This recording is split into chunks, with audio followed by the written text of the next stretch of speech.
Okay, there we go. Welcome, everyone. We are live with Masculine Geek number 44. We have a special guest, Cursed Fudd, who has not replied to my DM in Twitter. So we'll see whether or not he shows up tonight. He was very adamant about coming on the show, so I'm assuming he has everything well in hand. So he has the link. We'll see what happens.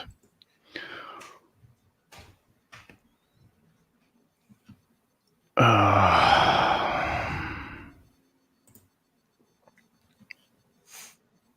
right. What's up, Red Crusader? So we're going to start this off without our special guest because that's what we do. So everyone, behold TJ's head. He got himself a nice curtain cut.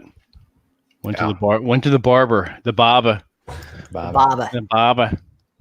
and got himself a nice cut and is beating off the ladies with a stick. So, what's up, the bit?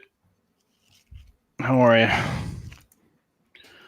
So, I don't have too much of a geek and tell, but something interesting as I was doing some cleaning up. This little pocket Webster's dictionary.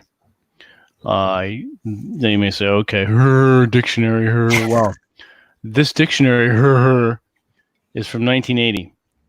This was part of my back to school supplies list when I was in grade school. So this little pocket dictionary is 39 years old. So it's, I'm not sure technically, TJ, would this be an antique? I don't remember the years. I wouldn't say it's an antique in terms of age, but in terms of how our words have changed, it's an antique. Okay, there you go. Well said. Well said. So there you go.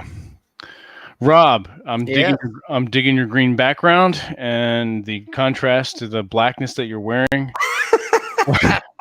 What's going on with your geek and tell this evening? My geek and tell is beer. I actually had a guy, I don't know if he was watching my Salt Lake Sit Down, the replay, if he was watching that, or if he was watching one of my other more recent videos. But next thing I know, there is $5 in my account that says, hey, have a beer on me while you're doing MG. So Josh, if you're out there, thank you very much. So that's what happened there. I know Bull Rush sent me a few bucks on Sunday or Saturday when I did my show. So thank you, Bull Rush. So the beer fund is going well. Shout out to Bull Rush. There you go. That's right. Cool. Nice. Yeah. I like it. So yeah, we're all fucking beat ass tired. It's the end of the week or the middle of the week. It feels like the end of the week. It should be the end of the week. Tell you what, it should. Now, and Rob and I were on a Patreon podcast last night, very briefly doing an intro. And we were just remarking upon that, just like fuck all the shit that we have to do, that we want to do, and with full-time jobs and it just It as you know, TJ, it's just even working from home, that doesn't change anything. Well, and I would say that in some ways, it's really depending on how many other people work for your job or work at your job, and because I'm essentially the only guy at my job as far as work. So if I'm not producing, stuff doesn't happen. Gotcha. So there's a lot of, people say working from home. Yeah, but also there's not a delineation between work and home, right? So if something needs to get done and you're the only one, it doesn't matter where you go. You're still going to be thinking about it. So yeah, it's not exhausting. It's just, it's hard for you to relax. I think it's a good way of putting it. That's true. Hey, Frank. Good to see you in the chat. Good to see you all in the chat. Bear with us as we try to track down our special guest. We may be winging it tonight. Well, we do that anyway, but we'll be doing it without Mr. Fudd.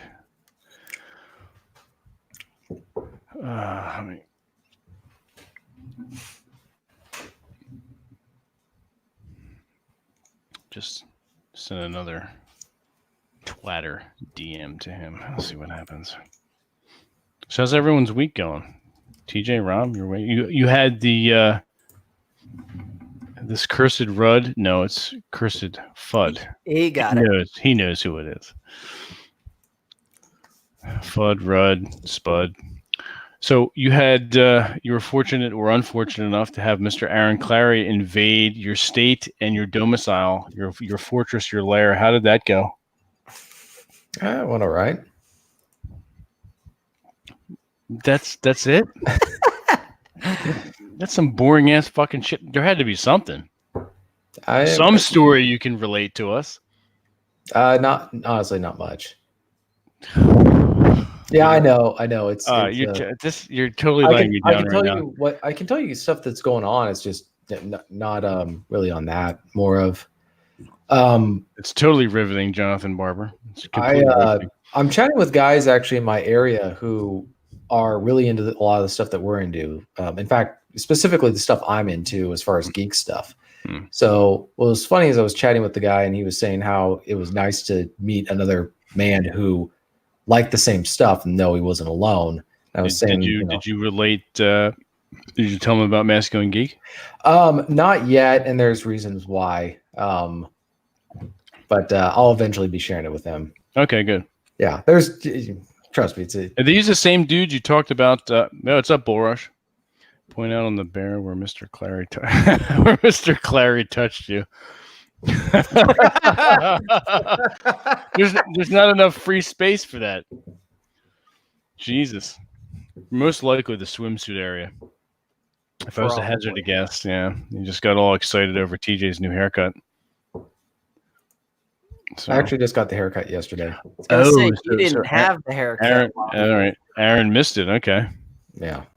Fantastic. That's why he cut his hair. I got to get the Aaron off me. Exactly.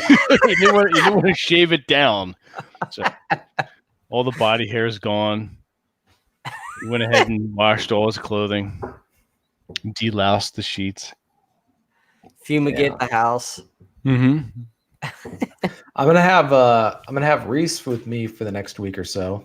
Oh, okay. You're gonna bring him on the Thanksgiving You Arseholes episode? Yes, that's a good question because I don't know if I got to think. I was supposed to have him for the rest of this week, but it got pushed back because his owner is going in for surgery, and her surgery got pushed back a bunch of days. So I think I'm getting him tomorrow night, I believe, and then for the next couple of days. So hopefully, we'll see. Okay. We'll see what happens. But it'll be. I mean, he was over here for a little bit yesterday, but then. Nick, let me tell you, Mr. Fudd reached out to us. We didn't reach out to him. So there's some geek in there somewhere. So he thought we were cool enough to be on the show. He may just have forgotten. I know he's probably busy. He's on the road. So hey, he may be on the road. He might have been stuck behind a storm or something. Yeah. That happens. Who's going full Egyptian and shaving everything? I think that would be Rob. He already has the head shave. He's growing in his beard back, which I'm very. That's much better. So you want to hear? Speaking of Egyptian, you want to hear a interesting geek knowledge.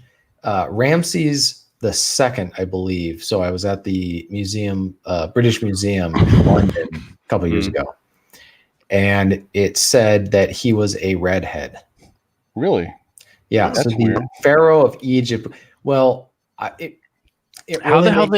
did they determine that? Just DNA? Yeah, it is DNA. Wow. Okay. They have. I can't remember who it was. It was some Egyptian wife or mother or whatever of a famous pharaoh. She was a blonde.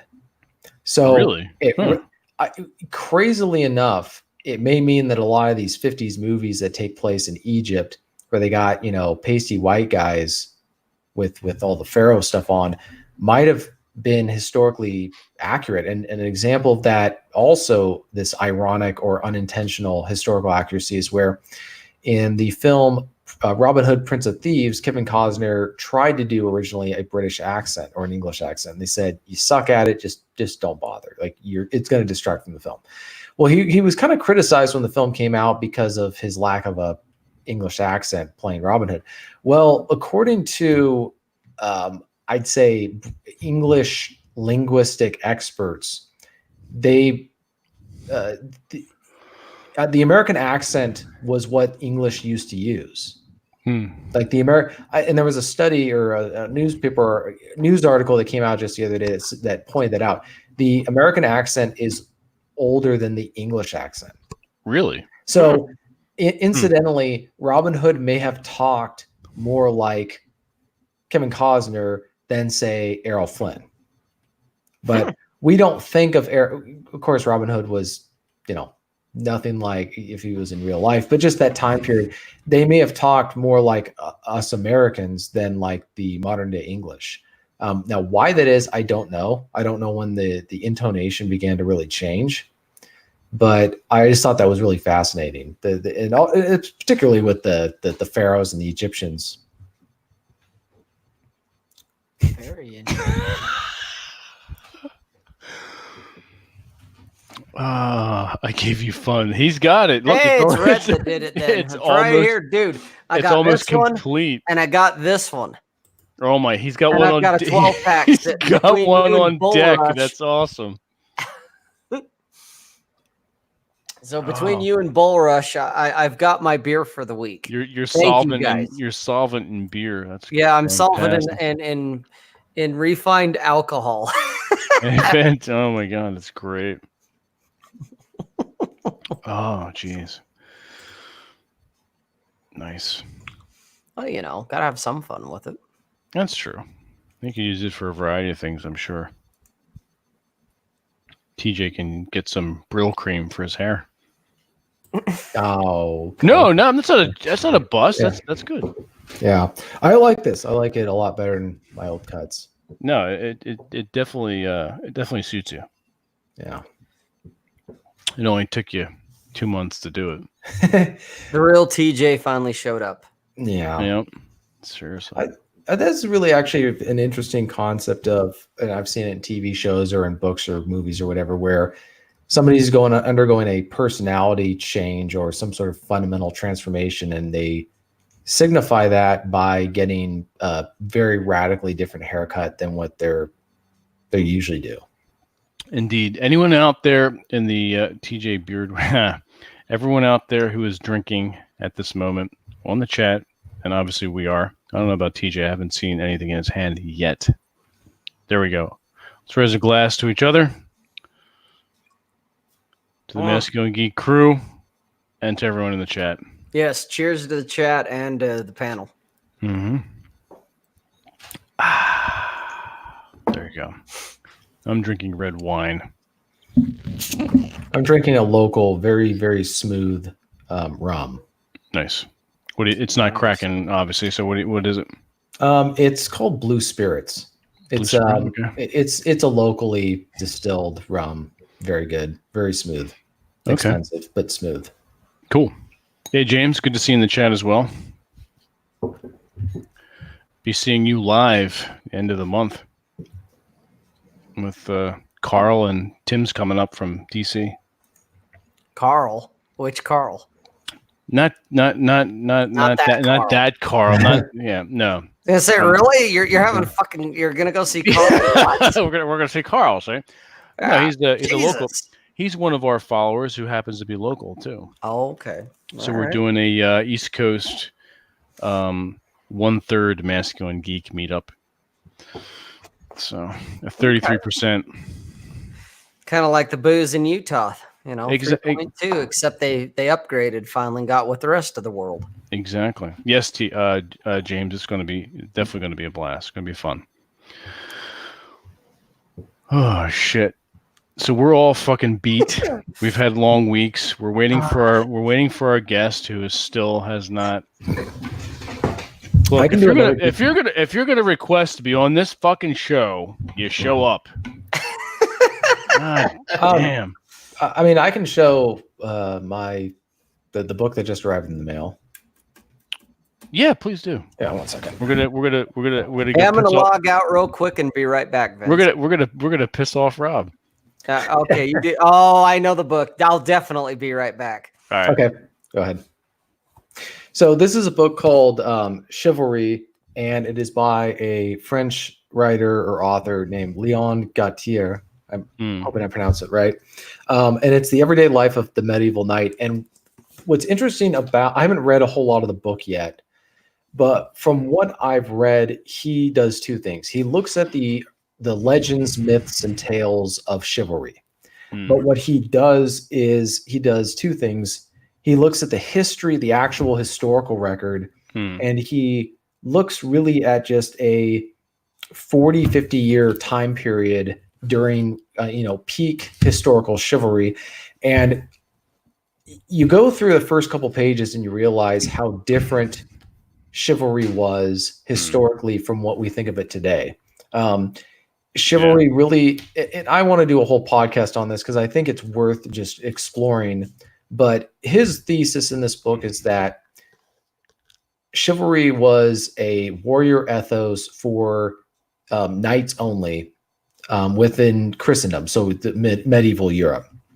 And it was designed to give some sort of uniform code of conduct among people from different countries, but part of the same, under the same moral authority of the church.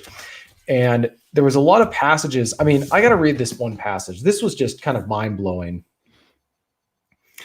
So he's describing just this time period where, so when people think of chivalry, they think of courtly love, My Fair Lady, tis all this other white stuff. Knight. No. Heaven forfend TJ become a white knight. Jeez. So more like a black knight. Well, no, this is the irony. This is what the author's writing about in this time period. Knights in those days had no regard for anything but fighting, and the most beautiful woman did not please them half so much as a good lance or a fine horse. Yeah. He goes on to describe some historical documents to prove his point, but he was saying how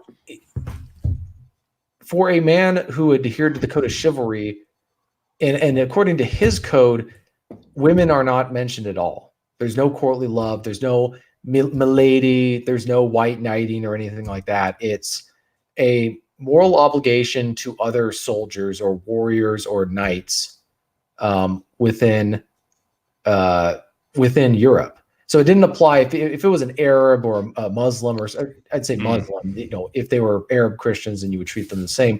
But this is really a specific code of conduct to a specific group of people. And the author was talking about how the church really had it couldn't stop people from fighting each other, from killing each other. So what they tried to do was provide some sort of stability where countries within Europe knew, or at least the knights, the upper soldiers would have some sort of certainty from each other, where you would show compassion and mercy to the weak, and you would also show devotion to the church and to your Lord, and basic stuff like the warrior ethos type stuff. But he's pointing out that at that time period, this idea that they were all falling at the knee of some fair maiden and rescuing her from a dragon or something like that was just not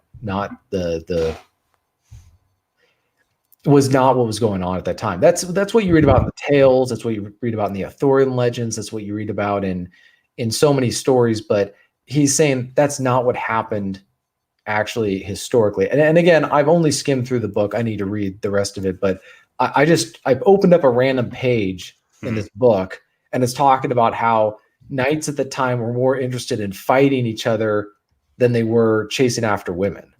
Right. So I thought that was fascinating, because this book is trying to, it's trying to be it's a history book rather than a book on, I have the Arthur legends. That stuff is courtly love all over it, but they're legends. Yeah, that's a lot. That's infinitely different. Yeah. How'd you find out about this book? I was doing some research on chivalry because I was going to originally do a podcast on it. There's this whole debate, and in fact, Dalrock has just written a new post on his website about chivalry and courtly love and all that stuff. And I was going to do one where I was doing a response to his stuff And I was looking up the different codes of chivalry, and his was one that came up. And this book came out in the late 1800s. Okay. And his code, there's no courtly love at all. And I also have other books that have come out in recent years that use the word chivalry in a military, exclusively military context. So I was going to do that. So I need to read the book. I was really fascinated with. I'll pick it up, and we'll do. Like I said, we'll do a review, but we'll do it on Saturday morning cartoon hour for the Patreons. Yeah. So, for example, this is the a illustration of what the author considered to be the allegorical representation of chivalry. Oh shit. So notice it's not like a lady standing above a knight who's kneeling down and putting the sword, like knighting him or something like that. Which, by the way, somebody made a really, really good point that when men today in modern day propose and get down on their knee, that's basically its origins are from courtly love, and it is a act of submission, right? And so I just heard that and I go, yeah, I'm not getting down on my knee. Right. I if I don't have to bend my knee for my president or for my king, then I don't have to bend my knee for anybody else. Yeah. No, it does look very interesting. At least to TJ and I and everyone in the chat, or some people in the chat. Rob could give two shits less. He's like, well, now the other thing to think about with this is, and the debate that's really going on is, men have an instinctive desire to have a code of loyalty to one another and to people. No, I totally agree with that. Right. And I was actually reading, Rob, I was reading your post, and I haven't given it a lot of thought. I agree with no, I'm just saying, like, I get Rob's point. Rob's point is that a lot of people develop these codes that either it's detrimental to them and what's good for them, or it's designed to control someone else. Yeah. Right. When he starts That's pretty funny. And so, but you should wear that one day. Just for shits and giggles. Oh man, that would be fucking awesome. Yeah. So the author was explaining how the code originally came about from Germanic tribes, and it was a warrior code, right? It was just this obligation of what you would show to your enemies, right? So I think that what would I show to my enemies? No quarter.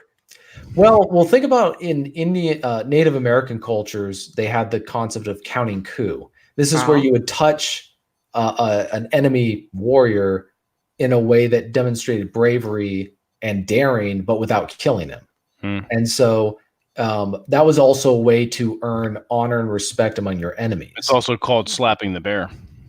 Right. And so here's why men care about that stuff, because let's say you're fighting someone who is basically your equal in strength, his capacities, his competency. You almost admire him and respect him because he's as good as you, if not more, right?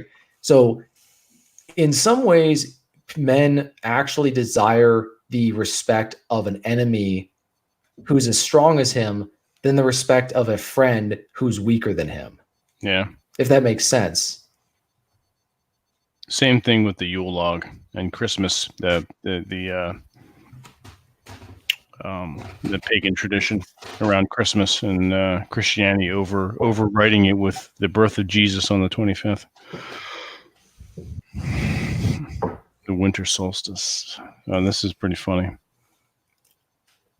Oh my gosh. No. You got to look it up. It's called counting coup, like as in like a coup, like taking over a government. COUP. Yeah. Yep. Yeah. So among Indians, coup de grace. Yeah, that was where you would. So elegant, Rob. I love it. There you are. Well, no, that's where you would take your dagger or dirk and you would shove it underneath the guy's armpit and go straight to the heart. Correct. Yeah. That is the fastest way. I always thought it was a sword to the back of the neck to sever the spinal column and all that shit. You could soldier's death. if you have a sword, you could do pretty much anything you wanted, really. But Yeah. there are different ways to incapacitate your enemy with a sword or a knife or a dirk. Right. I think with in the debate with chivalry, and Rollo Tomasi wrote an essay on this a long time ago that I thought was he really got, I think, the gist of the issue, that chivalry was originally a code of honor among men that eventually got hijacked by, for lack of a better term, the feminine imperative, where it became about serving women rather than men having a sense of mutual obligation to other men of the same hierarchy and stratum in society. And it's gotten to the point where using the term chivalry, and that occurred, centuries ago, and shortly after the term came about. But nowadays, you can use the word chivalry to apply to what an ordinary man's obligation to a strange woman that he doesn't even know. Like, for example, opening a door for a woman you don't even know is considered to be a act, not only an act of chivalry, but almost an act of obligation. I'm not saying you shouldn't open a door for people. I do it because it's good manners. But this idea that I have a moral obligation to do so, take off my coat and throw it on a bunch of muds and walk around, that's not even what the original stuff was about in the beginning. So I thought that it's fascinating to go back and look at what actually happened, because the word chivalry comes from the French word for a knight, which was chevalier or something like that, which meant cavalrymen. And that's actually why I was just reading the foreword to Le Morte d'Arthur, and the translator was describing how the reason that Arthur's remembered at all, and he's connected with courtly love and chivalry, was because the Normans that conquered England did so with cavalry, and Arthur in the legends were knights; they were cavalrymen, and so they incorporated the Britain traditions and legends into Norman military tradition, and then added the courtly love stuff to that. Your degeneration? What is it? Well, his degeneration was... He was talking about peepees. Yeah. No. It was that. I mean, we can delete it if you want. No, it's just funny, that's all. I pretty much forgot it was there. So let's put that up there too. Oh shit! So we have 17 in the chat. How are we doing on our likes and dislikes and whatnot? Good question. Let's have a look. Yeah. Okay, let me refresh here, because I heard something earlier saying 17 likes. Okay. Oh, hey, I'm showing 18 watching now, 14 likes, no dislikes. Come on, what guys, the fuck? Let's match the watchers. You sandbagging shadow watchers. We love you nonetheless. I'm sure there's nobody will know you're liking it. It's okay. It can be a guilty pleasure. Exactly. Yeah, and I'm sure there's some retards out there that hate us and are still watching anyway. They're sitting there in their underwear, jerking off to Rob. Jerking off to Rob here. Exactly.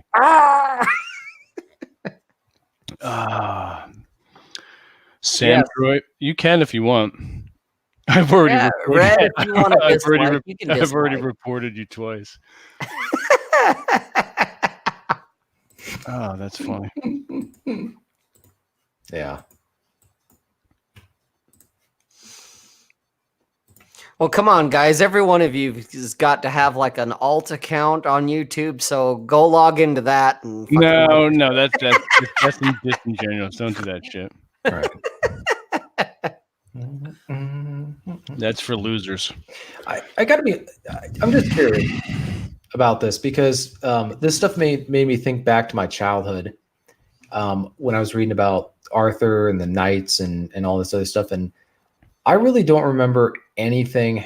And maybe that was just the perception, but I never remember anything having to do with the courtly love, kind of winning the fair maiden's honor or her favor or whatever. And maybe there was, but it was just a little bit. I really just remember them fighting and showing bravery or taking on these quests or all this other stuff, and showing how brave they were. Luke. Hey, Luke, how's it going? I'm showing how brave they were. Well, you watched them and you admired them not because they won the girl, but because they just were they were fearless, or they were able to win, I guess, for lack of a better word. They were stand-up guys. Yep. They were stand-up guys, and if you ask anyone like a 10-year-old who's heard of the Knights of the Round Table, you'd say, well, why were they cool? They'd say, because they were brave, because they went out and did cool stuff.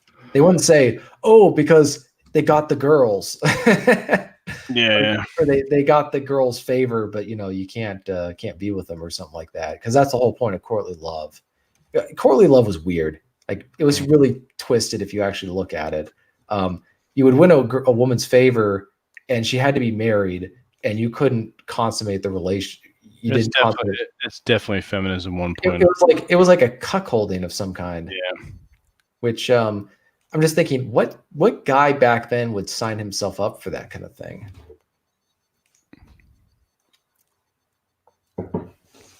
Yeah, Rob is already working on round 2. No, round 3. 3? You had one before the show. I started even before we got rolling. Okay. Bravo. Well done. It's been one of them days. It's been one of them weeks. All 3 of us have had very, very long, tiring weeks. Not in a bad way. We're not complaining. We're just an observation.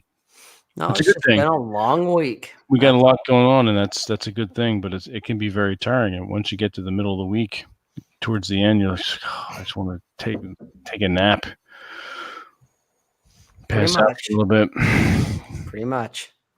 Yes, Go crawl into a cave somewhere and fucking hibernate for like a day or 2. I know, right? Start putting on the winter weight, that extra 5 pounds that you always get in there. I always do it. I don't care. It's really weird because, or maybe it's not so weird. In the summer and the spring, I don't eat heavy, and I don't eat heavy shit. I still eat meat, but for some reason, in the wintertime, it's the chili. It's cold out. You're eating chili. You're eating soup. You'll have the occasional, slice of bread. And I just eat more in the wintertime. We're like fucking bears. It's winter fat. That's what exactly. It is. Yeah. This is a crazy. I got to look up the research for us, but according to one person I know, the peasants in medieval Europe during the wintertime engaged in some kind of genuine hibernation, where they would get into a bed with depending on the circumstances, maybe it'd be family or like if they were workers or whatever and had no family, but they would get into a big bed and they essentially would not leave the bed for an incredibly long time. So they may get up like a Charlie in the Chocolate Factory over here. Well, I need to go research it, but in detail. But it was basically they did not leave or do anything for months because they couldn't. That way, right? But I'm thinking like they weren't just staying inside the house; they were not leaving the bed for months because it would they couldn't, they didn't have enough wood for the heat to keep heat, or they didn't have enough food, so it was like you couldn't. The only way to survive was to just not do anything. Yeah, but I'm just wondering, if you, let's say you do this for 3 months or you basically don't do anything, I mean, what does that do to your body? Yeah, I'll have to look that up. That might be a fascinating geek topic. I mean, it is now, but I'm going to look that up actually right now. We don't have to talk about it on this episode, but I got to look it up. let me change the title to this episode. Hang on.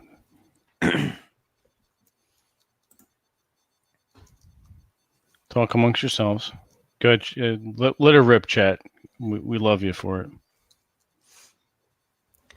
Okay, so hey guys in the chat, since they're doing their thing, Vince is updating whatever, and TJ's doing his thing. There we go. How many? Type 1 in the chat if you're drinking right now as you're watching. Yes. Because I'll type 1. There, see. So type 1 if you're drinking. Parts in the chat. TJ's secret admirer. Well, TJ's secret admirer, we want to know what you think of the new haircut. TJ, you want to give it show profile? Say what? Show profile. Nick's drinking. Red's drinking. There you go. Profile. Sam Droid. Well, okay. You're still drinking. It doesn't matter. Well, no, we have to specify, Vince. Ideally, it needs to be an alcoholic beverage. All right, who's drinking an alcoholic beverage tonight? Well, Nick and Red are. I am. You are. TJ is. Come on, guys. Who else? Yeah, Bull Rush doesn't know how to add. So math. Him and his maths. Oh. Bull Rush was too busy flirting with the girls during math class. He was busting out his croppers, what he was doing. So just he's a little too young for that one. Just to clarify, this was actually not necessarily during the medieval period. This was during the 1800s. What was?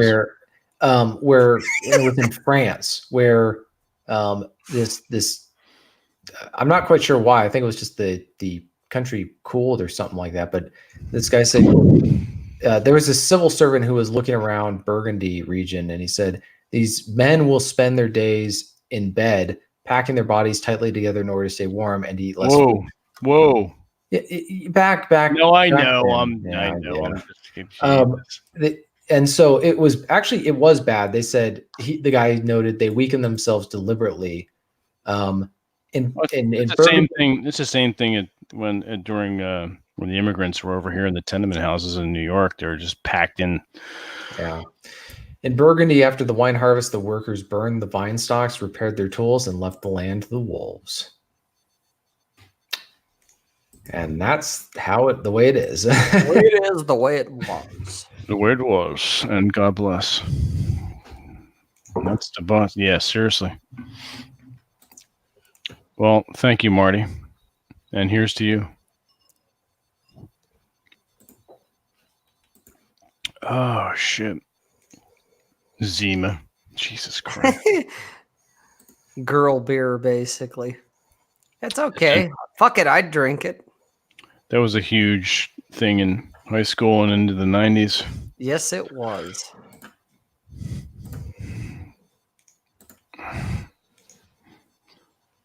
Alcohols. That does not count. Sorry. Maybe if you're fucking homeless. Oh man. Yes, Sam Droid, swabs count, but only if you put them under your tongue. And you're homeless and have no other recourse. I doubt you're homeless. And if you're homeless and watching Masculine Geek, bravo and thank you. Hey, give the guy's laptop back. Yeah, exactly. Matt's drinking hard seltzer. All right.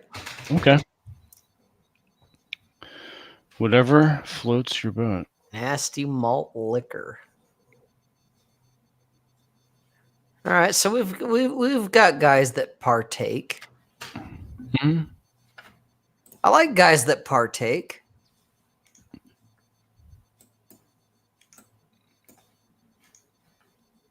You know, it's great when you watch the chat and they're like talking to each other and they're fucking going off. Yeah, it's pretty cool. It's it pretty is. Cool. We it's less work we have to do. We should do an episode where we really don't say much at all. We just watch the chat. We just stare at the We just comment on the commentary. It's like, okay, hey, there we go. Wild turkey. Oh boy, we're fucking going hard there. Rob said Zima is a malt liquor. You know what? I don't know, Red. It is. Okay, well, that's fine. So really, the difference between Zima and say Colt 45 is Hopefully a 40. Yeah. is just the size of the container it's in. They're pretty much the same fucking thing. Pretty much. Yeah. It's different marketing. Right. Yeah. Right. it's One's different for marketing. chicks, one's for dudes. Exactly. It's like Diet Coke and Coke Zero. Hey, I like it. Yeah. Except Coke Zero, to give them a little credit. Same with Pepsi Zero. They don't have that weird diet. You're right. flavor. They don't have that. Yeah, that weird. That you're absolutely correct, Rob. You are correct, and that's disgusting. Right, because like I can't drink Diet Coke or Diet Pepsi because it's got that weird flavor to it. But I can drink Pepsi Zero or I can drink Coke Zero, and I'm just fine because it pretty much almost tastes exactly like the original, like the leaded version. Mm-hmm. Turpentine with sugar in it. There's a lot. Android, if you want to get non-alcoholic, there's a lot of things that taste like that. Shit. You know, if you want to drink beer. If you want to drink, but non-alcoholic beer and non-alcoholic wine, I'm just thinking, why don't you just pull out a ginger ale or ginger beer or root beer? You could do that too. I like watching these guys go off, man. It's fucking great. Please, Rob. My I'm little about to drummer get boy. my little drummer boy tipsy. Bum. Not a 7-Eleven or 7-LE8 or whatever the fuck that is. I don't know. It should be 7-Eleven. Yeah, that's what I'm thinking. Sam Droid, it's okay if you only drink water most of the time. No, Mine is water most of the time. It just has hops in it. That's all. There you go.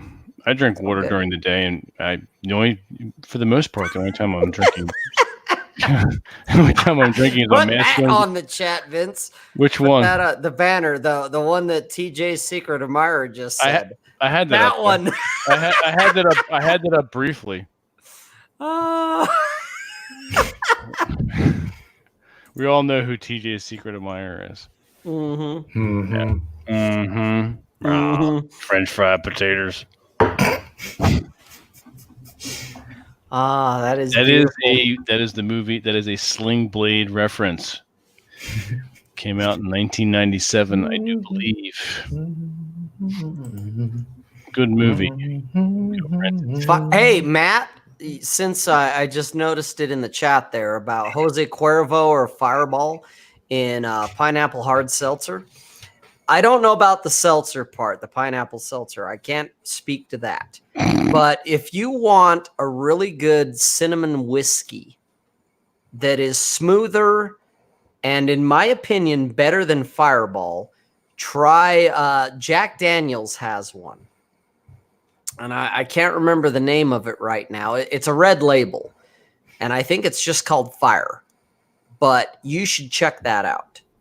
I'm not a huge fan of Jack Daniels. I'm not a huge fan of whiskey, but I've drank Fireball in the past, and I don't mind it. It's decent, you know. It kind of gives you the little, you know, you do that for a second, but then when you drink the Jack Daniels version, it's just smooth. So if you want to try an alternative to Fireball, try Jack Daniels.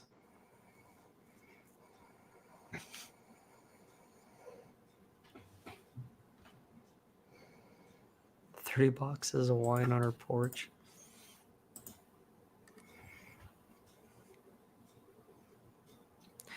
Bull Rush, I imagine you can do a good impression of Sling Blade. I'll bet you even have the tonality and all that shit down.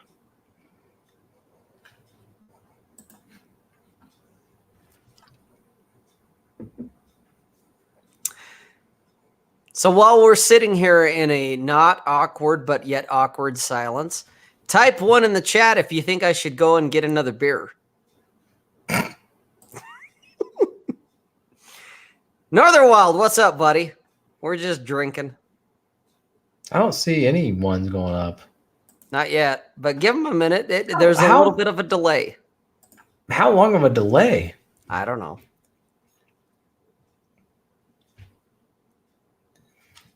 See? There they are. There's your delay. It's about a 5-second delay. You sound like Linus from The Great Pumpkin. There he is! There he is! My fucking guys showed up for me. See? There they are. It's the Great Red Pumpkin. Crusader wants me to drink the whole 12-pack, apparently. Yeah, see? RZD. Chesty's got it. It's about a 15 to 20-second delay.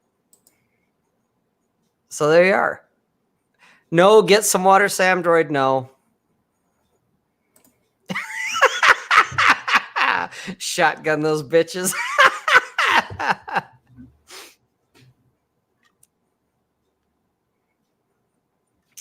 Oh, all right, guys. The fucking chat has spoken. They've twisted my arm. I'll be right back. I didn't realize that. I'll be right back. So here's what's going to happen. I know, right? Like I said, I'm tired and I'm drinking wine, so it's a devastating combination. No, we need Rob to the point where he's taking a piss and turning off his camera every 5 minutes. Right. Did I ever show in any of these episodes my my wine, the Spanish wine bag? The Boda bag? Yeah. The one you brought to the Village by the Sea? I'll show it anyways. Yeah. 1 second.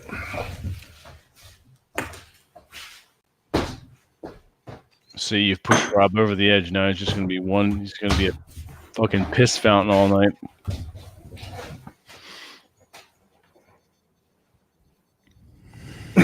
So here it is. Excuse me.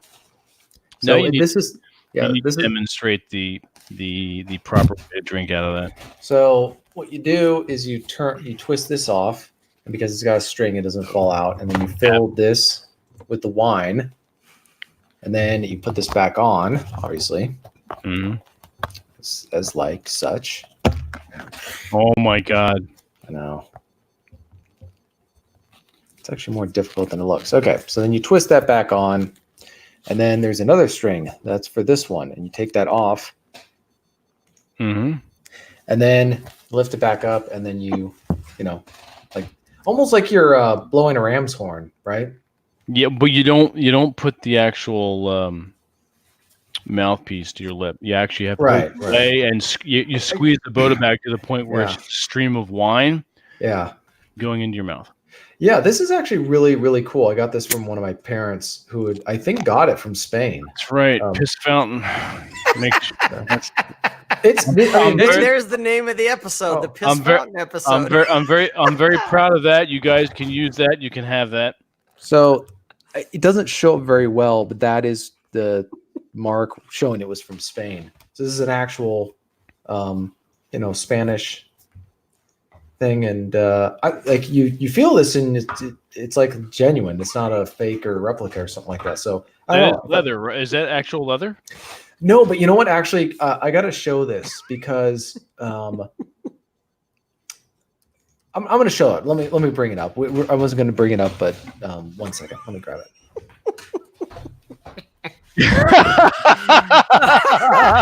The Piss Fountain episode. Oh fuck! I thought TJ was explaining a tampon. Oh fuck me!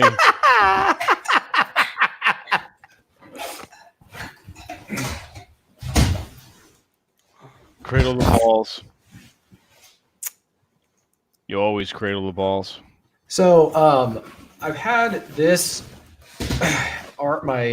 this was my dad's REI backpack. It's from the 1970s. Oh shit. So it's really old. Yeah. And so what I did was I had to have it repaired for damage that had been done to it had just been ripped, right? When I was doing that, I bought some it's for boots, leather boots. It's a boot dressing. Mm-hmm. But what I did is I was working on my new hiking boots. And I go, well, why don't is that like a mink oil solution?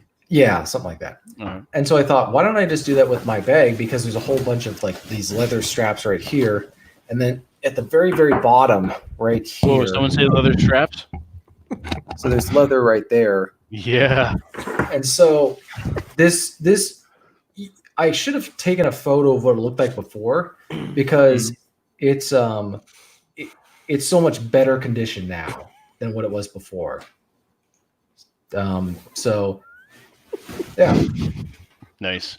So I've had this. My dad gave it to me when I first started hiking a couple of years ago, and then my hope would be one day that if I had a son, I could give him the backpack when he's like old enough to go hiking on his own and all that kind of stuff.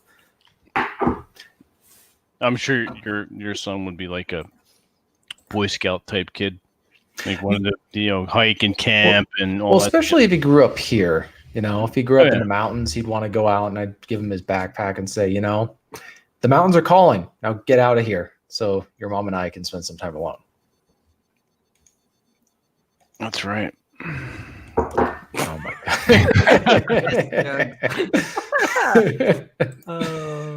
Yeah, so I just bought some new leather boots, the exact kind that I have now, but I was hiking boots, and I was explaining to the guy, how do I take care of them? And he said, you buy this stuff, and what you do is you when you're done hiking, cover the leather with this stuff with the boot polish, and then that'll help maintain it.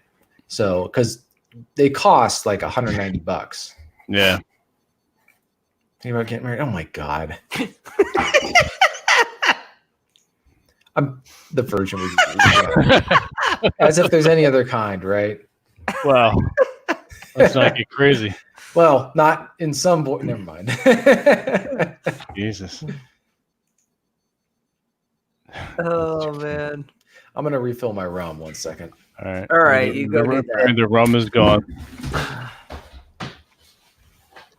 The piss jugs. That is so funny that he brought that up, because that's something that OTR, over the road truckers, know, and guys like me that do routes that you don't have time to stop and use the bathroom. That's why you keep like a liter bottle with a big mouth. I've got one of those. Hell, I would take my my Gatorade bottle when I would hike or camp. Yep. And keep that in my backpack. So when it's like 3-4 o'clock and you got to piss, I'm like, it's too fucking cold. I'm not getting up. You get up and you piss in your Gatorade bottle, and there you go. You have to make sure. You get to make sure in the morning you don't drink out of it because you're right. Are you quoting what's his name? Nixon from Band of Brothers, where no, he's got a hangover. Dick Winters walks in and is trying to wake him up. He's like, "You got to get up. You got to get up." And then he grabs the bucket above his bed and pours it on him. And he thinks it's water. He's like, "That's my own piss." Fucking urine. So I was gonna say, so this is the rum. Well, it depends on the Gatorade, D. There's very few Gatorades that taste good. Oh, that's kind of cool. Wait, what does that say at the top? Something Pirate's rum. Oh, okay. It's just spelled differently. Was it Old English? Old English. Yeah, it's very smooth. It's very good. So having I've had hot buttered rum with this stuff, and it's really good. Yeah, hot buttered rum. See, getting back to piss jugs for a minute. I can't leave it alone for just a second, because I remember. Well, yeah, I need the extra wide mouth opening. Well, there is that. Yeah. But I remember when I started working drywall, I was part of the finishing crew where we would go in, mud the walls, tape them. You're taping each other up. Yeah, all that bullshit. Okay. Listening to really shitty country music because the boss was an asshole. That's all country music except for a certain old country music. I'm trying to find a cure for country music, and so far I haven't. There's no cure. So far I haven't found except playing it backwards. Then you get your dog back, you get your truck back, you get your girl back, all that shit. Okay, but I remember the first time I walked into a house that was being built, and the drywall's up, and there's our boxes of mud and all that shit are there. And I look over at the windowsill, and there's a couple of like 32, 44-ounce big gulp cups upside down sitting there. And I'm like, the fuck is this? and I'm going to clean it up, and the guys are like, no, leave that shit there. And I'm like, why is that? And they're like, because that's the bathroom. And so that's what they do. They'd piss in that shit, dump it out the window, and then leave it upside down to dry. So it's kind of like a piss jug. It works. That works. I like it. Oh, Christ. Does your mother tell you everything? Bottle of Pepto-Bismol. You're talking about the mouth opening. Oh, well, there's that. TJ's secret admirer is trolling. Here's the important shit, piss bottle. There's your PSA for the night, kid. Piss bottles. There you Keep go. them around. You might need it.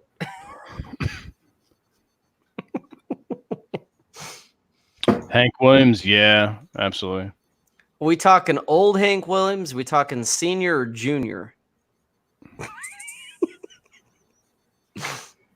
Oh man, I love it. Shit bucket. Oh, don't even get me started on that one. There's a reality there too. All right, before you do get started on that one, and we don't hear the end of it for a while, go ahead and do you're up for the 1 hour round. Oh, hey guys, if you haven't already, hit the subscribe button, hit the like button. Come on, guys. Likes don't cost you nothing but a click. Don't be a lazy fuck. Don't be a lazy like prick. button. You have to make it rhyme. Oh, okay. Well, whatever. You're stealing my thunder. Knock it off. Shut up. You've done that to me several times, so shut the fuck up, Rob. Shut up, Rob. Go ahead. Keep going. Anyway, where was I? Oh, yeah. Hit the like button. Hit the share button because somebody out there is going to want to know about piss bottles. So share that with them. So come on, guys. Subscribe, like, hit the notification bell so that way you know when we're going to be stupid and be on next. Exactly. Fantastic. Thank you, Rob. Always count on you. Maybe keep a bottle at your desk there, Rob. No. Rob doesn't have. What kind of desk do you have, Rob? Is it? I've never actually seen I'm actually using my kitchen table. Really? Okay, cool. I like it. Yes. You got a lot of space to spread out. Well, not really. If you saw it, my kitchen table's not very large. Oh, okay. And I've got my speaker set up for when I'm not using these, when I'm using my headphones. Okay. And I've got all kinds of wires and cables running across it. I've got my boom stand for the microphone set up on the end. And I've got my cigar ashtray over on the other side. I've got a notepad to write notes down in case I feel like taking notes. I've got a couple empty beer bottles sitting here. This guy. I got this guy sitting there. Nice. I've got my cigarette lighter or my cigar lighter, the cutter. Hey, I guess it's my turn for Geek Intel, Here, hey, here's my cutters. Okay. So, I got a bunch of shit like that on the table. So the table's pretty much taken up. If I had a smaller table, I wouldn't have room. So. No. Our guest tonight is incognito, and you guys in the chat are the guests. You are the guests tonight. So whether you like it or not, that's the way it is. That's how we roll. Bull Rush, I'll tell you, there's catheters out there that are like the condom form with the tube off it. I've thought about that in the past, especially driving around on my job. That way, you've got your little bag down on your ankle or on your calf, and you can just go. Just don't forget when you're out in public to take it off. Yeah, there is that. Yeah, that shit sloshing around on your ankle. What the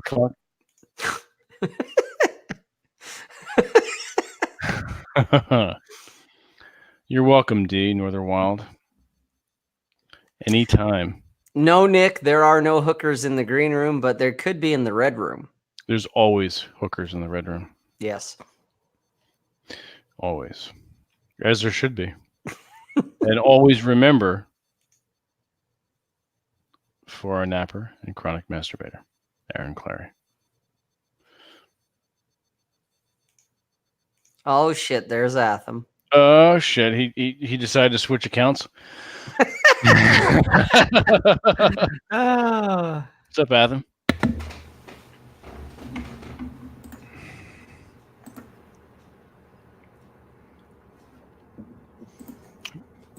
All right, since we don't have a special guest, and we are saying that the individuals, these depraved bastards, these degenerates in the chat are the special guests, the first one to put a 1 in the chat, I will send out a link invite if you so wish and invite you on the chat right now. Ooh. I'll invite you on the show right now. So go ahead. Go. Rajon. Oh, Rajon. All right. All right, bring the Rajon. best on. Here's what you need to do, Rajon and Northern Wild. We're going to bring both of you on. So Northern Wild and Rajon. Thanks. It's a privilege. No, bring Red Crusader on too. Fuck it. Let's. All right. So here we go. Chat. We can take. I can bring 3 on. Rajon, Red Crusader, and Northern Wild. You need to go follow Masculine Geek right now. Don't unfollow after we do this. You have to follow and make sure you stay followed. Follow and send me a direct message. God, you're making it complicated, Vince. I just throw that link in the fucking chat. It's not going to work that way. Oh, all right, fine. Nope, that's not how it works. These are the Masculine Geek rules. We have rules and standards here. Sorry, Rob. You just do everything. You just do everything really. Happen? You just do everything willy fucking nilly. So go send me Masculine Geek 1.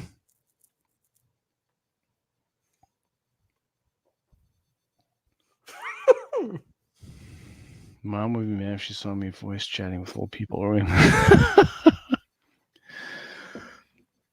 God damn it, Bullrush. No, the only reason I say throw it in the chat is because that's what Jack did about a week ago. Mm-hmm. He was just like, fuck it. Let's bring some guys on. Bullrush showed up, man. It was I know, but you have to understand something. But Jack did not do this from a marketing standpoint. Now we get a few more followers. This is true. Just saying. It's your show. It's your show. Where do you send me a message at? You need to go to Masculine Geek 1. Start on Twitter. On Twitter. I did not clarify. So on Twitter, as Rob says, and send me a direct message. And I will post the invite. So I'm going to send it right now to Northern Wild. He's going to be probably the first one in here. So there you go. Oh, this is going to be fun. Yes, it is. God damn it, cursed Fudd. This is what happens. It's all on you. It's your fault. All right. Now that we see that Rob is on Piss Fountain Adventure number 1. TJ, you've been quiet over there. I'm a little nervous. What would you like me to say? Whatever you wish. Red Crusader, I have Instagram as well. Just go to Masculine Geek and sign up for the Instagram. And send me a message through there.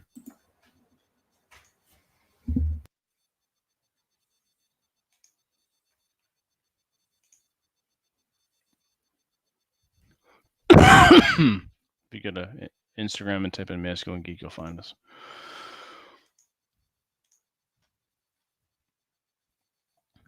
All right, Northern D, you have your invite is in the chat. In the DM, I should say.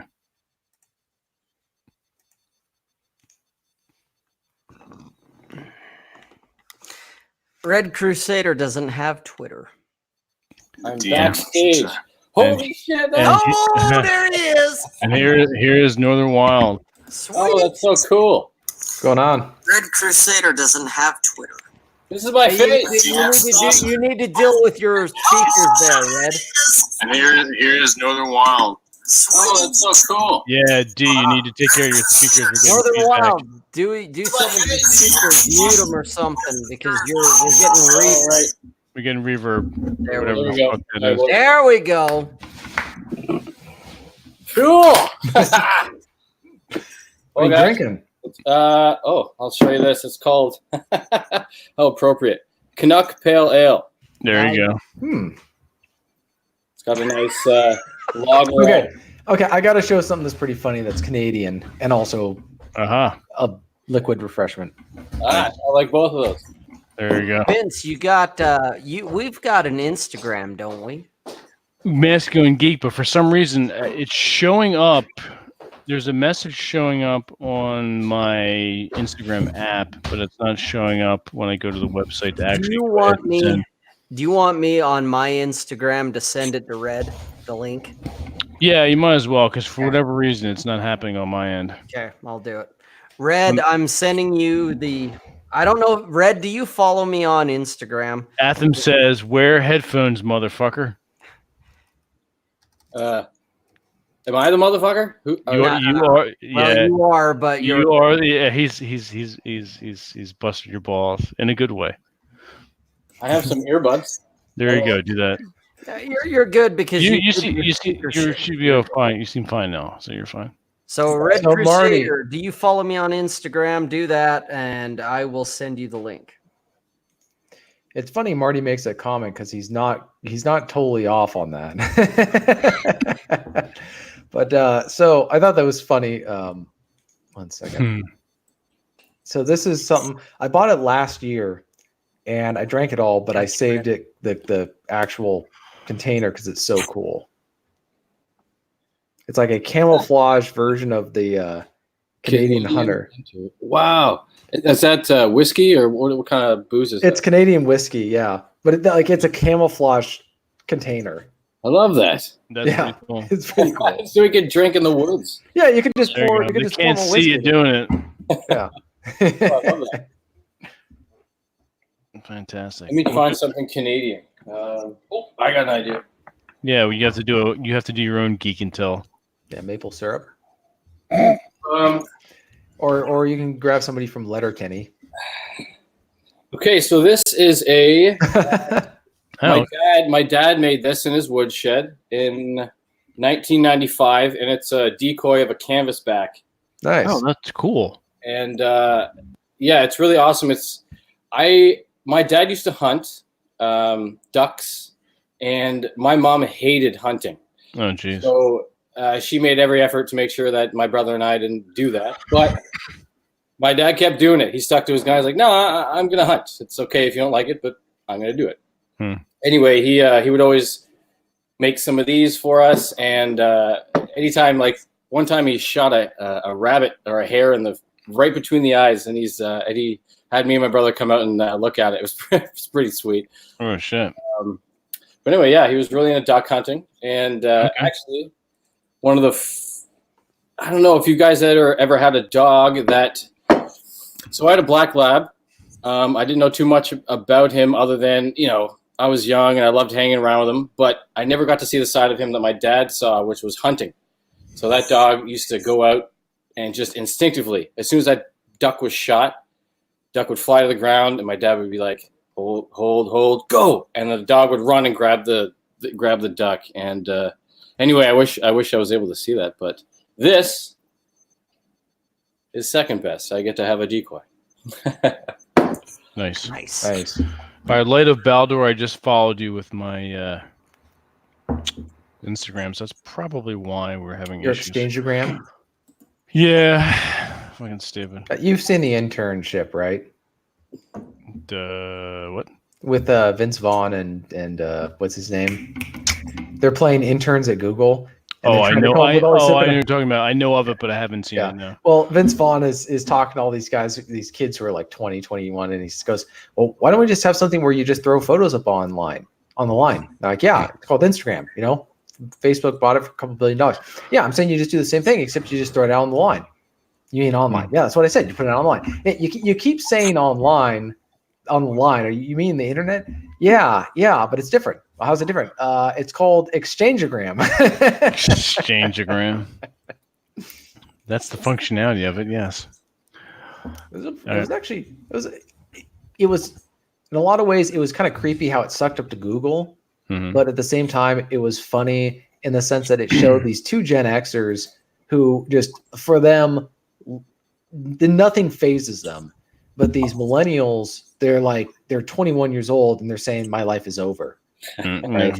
I'm not getting this internship at Google. My life is over. I'm like, what are you talking about? You got your whole lives ahead of you. Yeah, you're like 12. And these two guys are like, they've lost their jobs. They don't have anything. And they're like, yeah, we'll figure it out. And these millennials are like, oh, I didn't make the perfect grade. I'm not going to get the internship. I'm going to be a failure for the rest of my life. Like, probably. Because you got to look at the parents. It's pretty self-fulfilling. Yeah. Well, no, you look at the one guy, his parents are like the helicopter parents, right? Oh, yeah. So he finally stands up to his mom, who's this like overbearing person. He's like, Mom, I'm going to get to it when I want to get to it. And his dad's like off in the background. And he goes, nice. So Northern Wild, you also go by the letter D. Yes. Okay, so D. So tell us a little bit about yourself. Okay, cool. Well, D is obviously the first letter of my first name, but this day and age probably shouldn't give out my first name. No, that's fine. Whatever you feel like sharing, that's cool. No, that's cool. Let's see. I'm from a little big city in southern Ontario. I don't know where to start. This is a cool question. I so much I want to say. I don't know. You know what? I'll start when I first started having fun on Twitter. So around 2016, that's when I really started having fun on Twitter and started finding people like, I don't say like you guys, but people that I probably wouldn't have met in my real life. So anyway, I'm just like, I don't know how to explain this. I'm a Canadian that somehow found his way on this side of the internet. And I think that's really cool. The fact that I found people that I'm even able to do this with. All right. So a little bit about me. So you're a teacher, right? I wish, because they make a lot more money than I do. Because you always post about being at school. Now you attending school or you teaching? So 2 years ago, I graduated from the local community college, and I was lucky enough to get a job within that college soon after. There he is. Hey, Vince. What's up, Red? How are you? Hello. Welcome to Masculine Geek number 44. It was the special guest, Cursed Fudd. Now it is that's the Piss Fountain episode. Yeah, magic helmet. Yes. Ron Hilda. Oh, Boone Hilda, you're so lovely.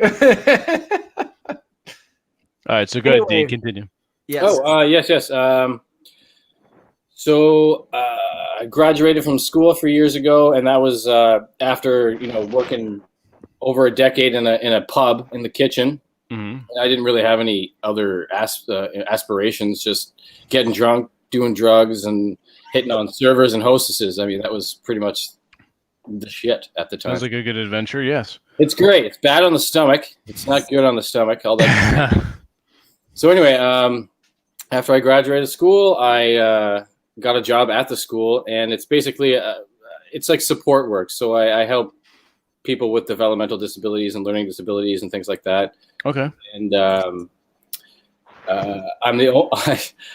in my class and in my current job, I'm the only dude.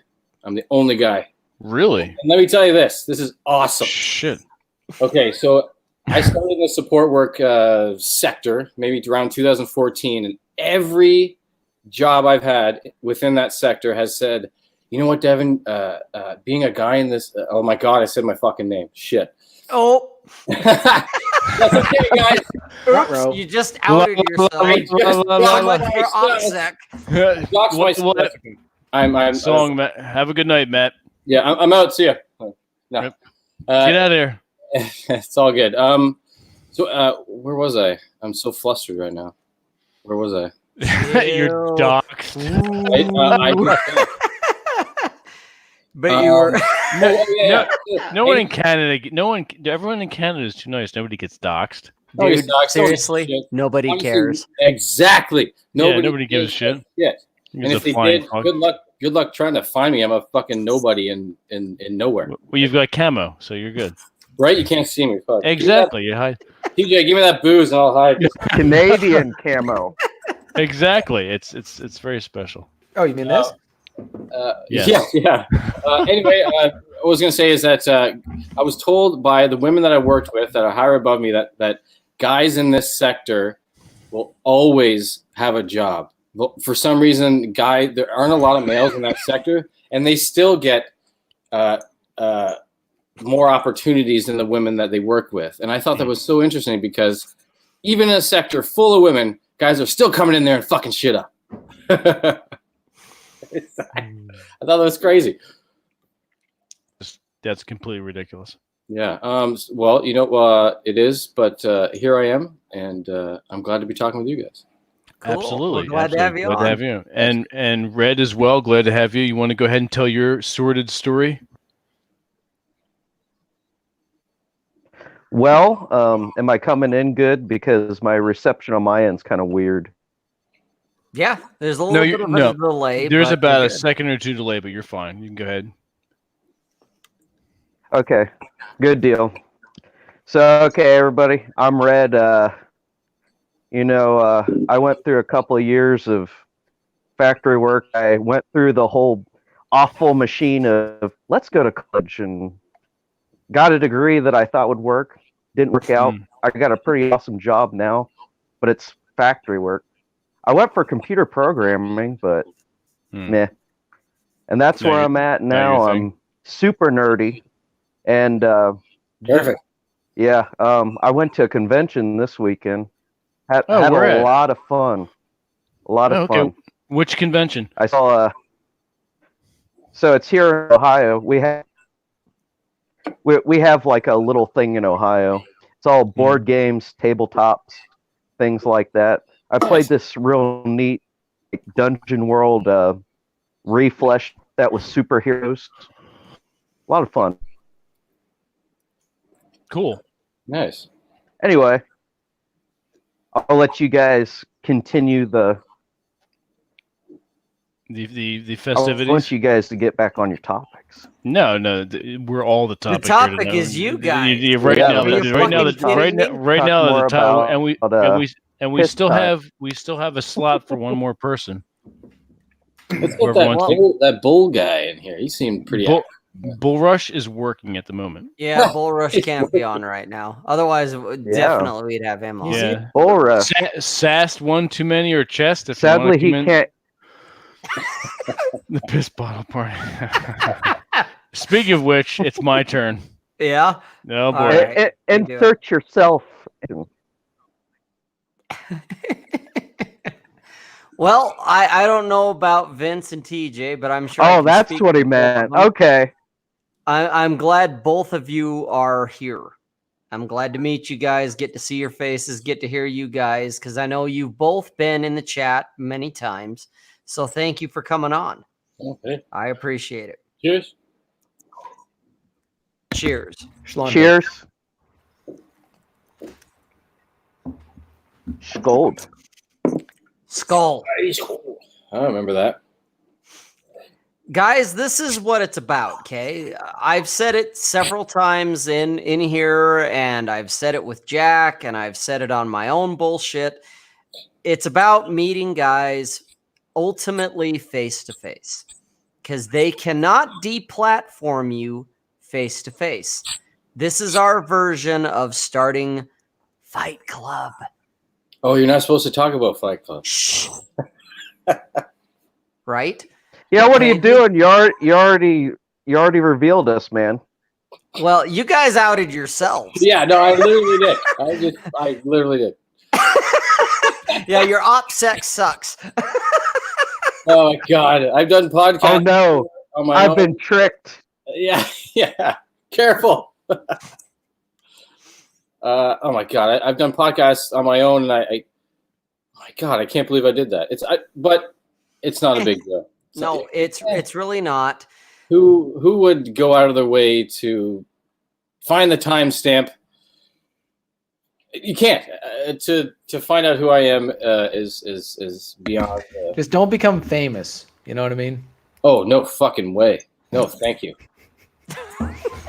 No. I'll become famous because something stupid I did, not because I wanted to. Right. Yeah. And honestly, ultimately, nobody cares. You're right. Nobody gives a shit. And I love that. So one thing and that's a good point, and that's something that a lot of people who either are afraid of being doxxed or like me, they're very open about who they are. If there's some controversy that involves you, really all you got to do is just batten down the hatch for a little bit and then wait for it to pass over. And so when people get outraged, we're like, you do this, disavow this, and you just, I almost would want to just turn off my phone, turn off the computer, and just sit and drink for a couple days, not to completely ignore everything. And then 3 days later, pick up the phone and be like, yeah, you called? You want to talk? And then it's like, oh, what about this one? That's like, yeah, I don't care. And all the energy that they had is gone. Just ignore it. Yeah. Just ignore it. I mean, they find out that you were a criminal. That might be a little bit different, but other than that, like you just happened to say something that was offensive, and you're like, but too fucking bad. Well, you just bad. Yeah. Well, that you just say, look, you kind of do like. Regardless of what people think politically, Trump's response during the first presidential debate where Megyn Kelly was like, you called women this and this and this. And he's like, yeah, only about Rosie O'Donnell. And they're like, no, you said this about women. And he's like, yeah, maybe whatever. I did. Yeah, okay. It's completely deflated any argument they had. It was funny. I just remember watching that. I was like, that's how you do it. Yeah. That's literally the man is who he. Good or ill, the man is who he is, and he's unapologetic about it. Yeah. So yeah. Oh, never, ever. People talk about apologizing. Even if you're sorry. No. Here's the important thing. You apologize to someone who you hurt and you had some sort of obligation to, right? If somebody gets offended by what you said, or somebody was hurt by what you said, and it's not your problem, you don't owe them an apology. Like if I said something that upset a stranger, I don't care. If I said something that upset Rob or Vince, what's up, Red?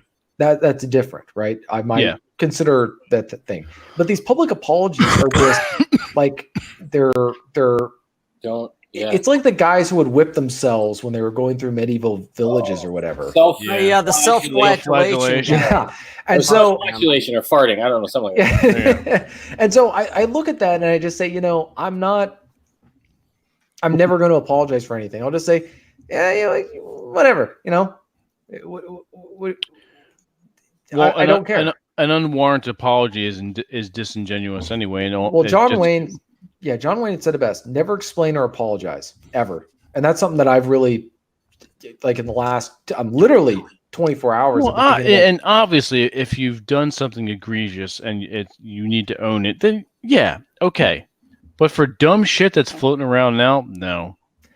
Yeah, well, I'm saying like if you did something wrong to somebody who's close to you, that's one thing. But if somebody, you said something stupid and people were like, "Oh my gosh, he said this about women. He said this about gays. He said this about other people's," and they said we're offended and blah, and you just think, own up to it.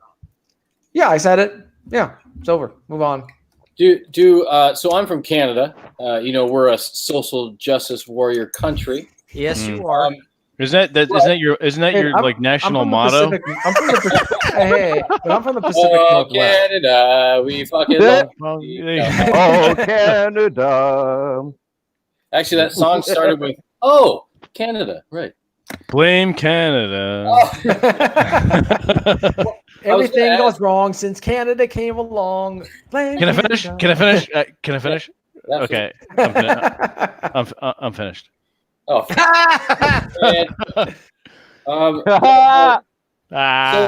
What else? I don't have any. Since I've noticed any type of political correctness gone awry, or even before I heard the term social justice warrior, I'd never had anyone in my personal life, or anyone people I knew or that they knew, no one ever got mad about politically correct stuff. The only time I seem, or what should I say? I only started hearing about this stuff in the last few years. And I was going to say this is a relatively new thing. Right. And so actually, my question is, you guys live in the States. There's a lot more people there, which means there's a lot more dummies, not you guys. But have you guys in your personal lives had people come after you for stuff you said on the internet?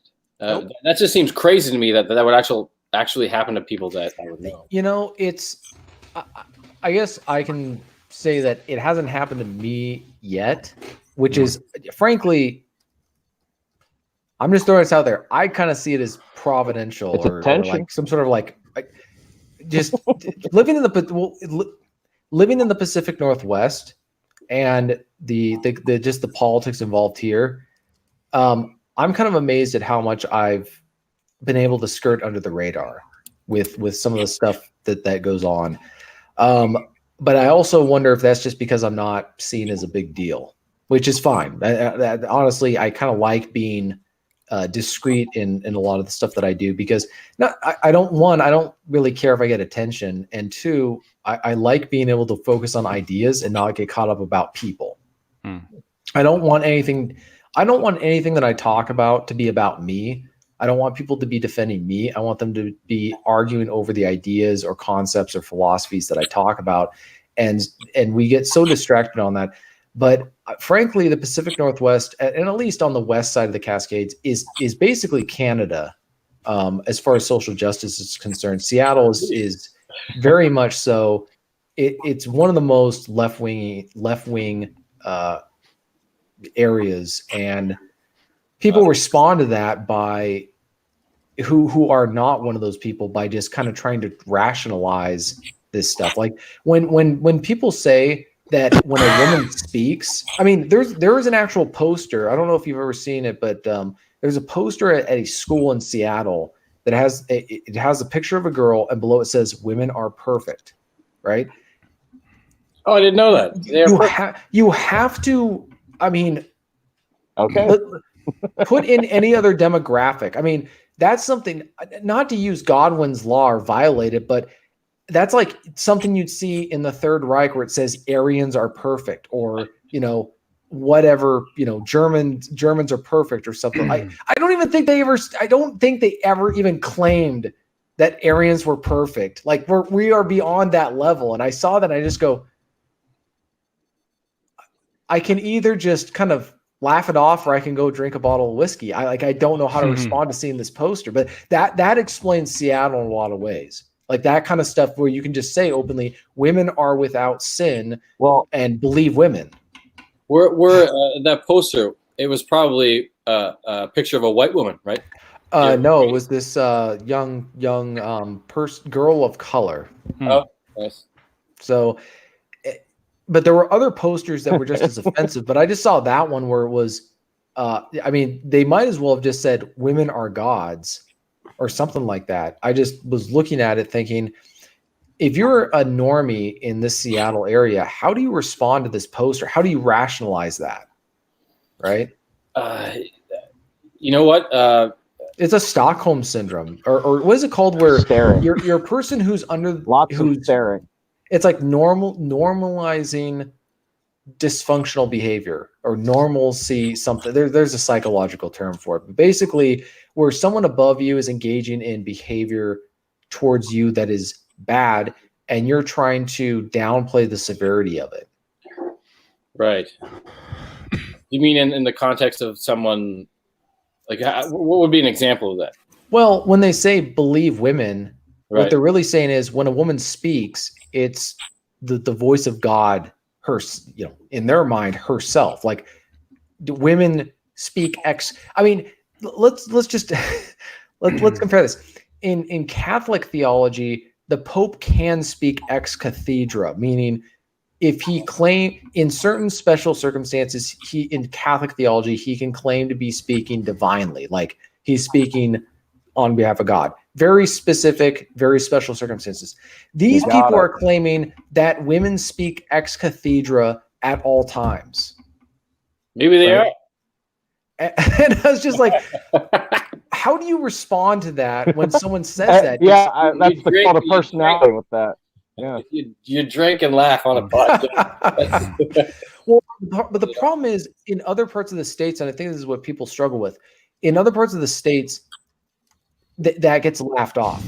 But in my part of the country, people take that concept, and I've seen it, deadly seriously. It's like a woman has said something, you have to believe it, because if you don't, you're evil.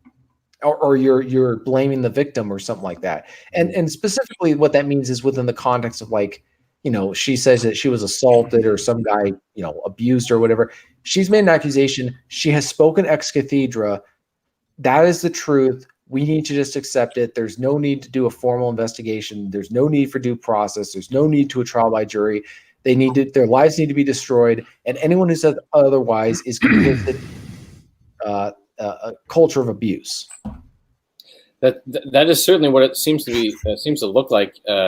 Like anyone in the media that has said anything like that will be chastised and taken down. I don't know, man. It's so okay. I'll just tell you something. That what you were saying reminded me of. So one of the classes I was in was actually an abuse class, meaning we learned how to recognize it. And because I'm in the support work business, the sector, for whatever reason, it just happens to be a lot of abuse to people who get supported, right? Just a lot of shitty people are allowed into that sector. Anyway, to your point, I saw something, I heard something crazy during this abuse class, and it was that they tried to, and this is just an example of some crazy shit that someone was saying that they wanted you to go along with. And a lot of people in the class were nodding their heads, oh, yeah, yeah. So what it was she tried to equate a guy hitting on a girl at a bar and getting rejected and being creepy so akin to a guy saying, ignoring the word no and consent while he's trying to be physical with a woman. So I remember putting up my hand going, wait a minute. So a guy that hits on a girl at a bar and gets denied, whatever, he's the same type of guy that would somehow, if a girl said no, he'd be like, no, fuck you, I'm going to keep going. And I just could not for the life of me wrap my head around it. Anyway, that was just an example I remember in college that was like, here's some stuff that I completely am not sure how to wrap my hand around. And they were just kind of like, this is the way it is. Take it or leave it. And anyway, yeah, that was just an example.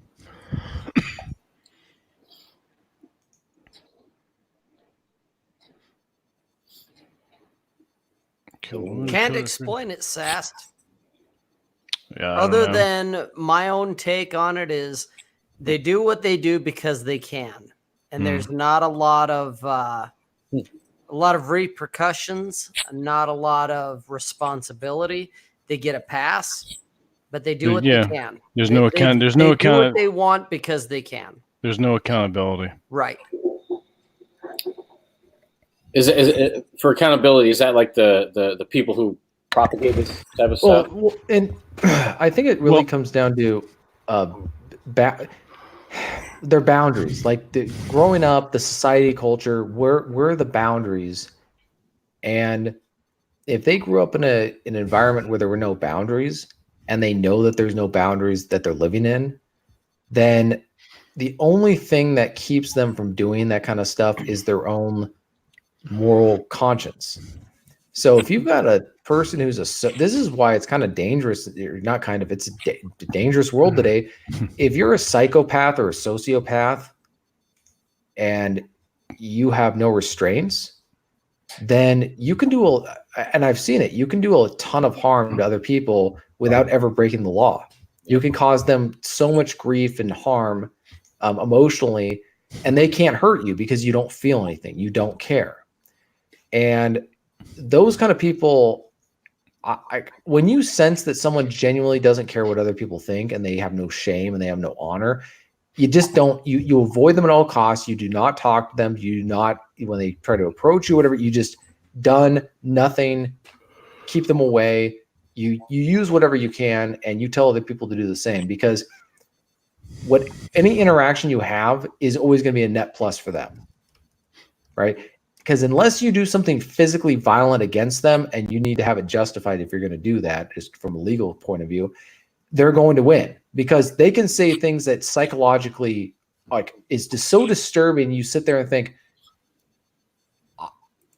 it defies. Have you guys ever been in a situation where somebody said something that was so wrong, you question your own sanity? like did somebody actually say that? Because if they did, the capacity to do something that insane, like somebody saying kind of like it's kind of like gaslighting. Like in some of the analogy I saw today was somebody who's beating your dog and saying, I'm not hurting your dog, I'm being really nice to it. They say that with a straight face, totally dead serious as they're doing it. That kind of like level of like insanity, right? And then they insist just adamantly that they didn't hurt your dog. Even when they get caught, even when they go, like they just like their capacity to lie to themselves and to others. Well, that's society today in general.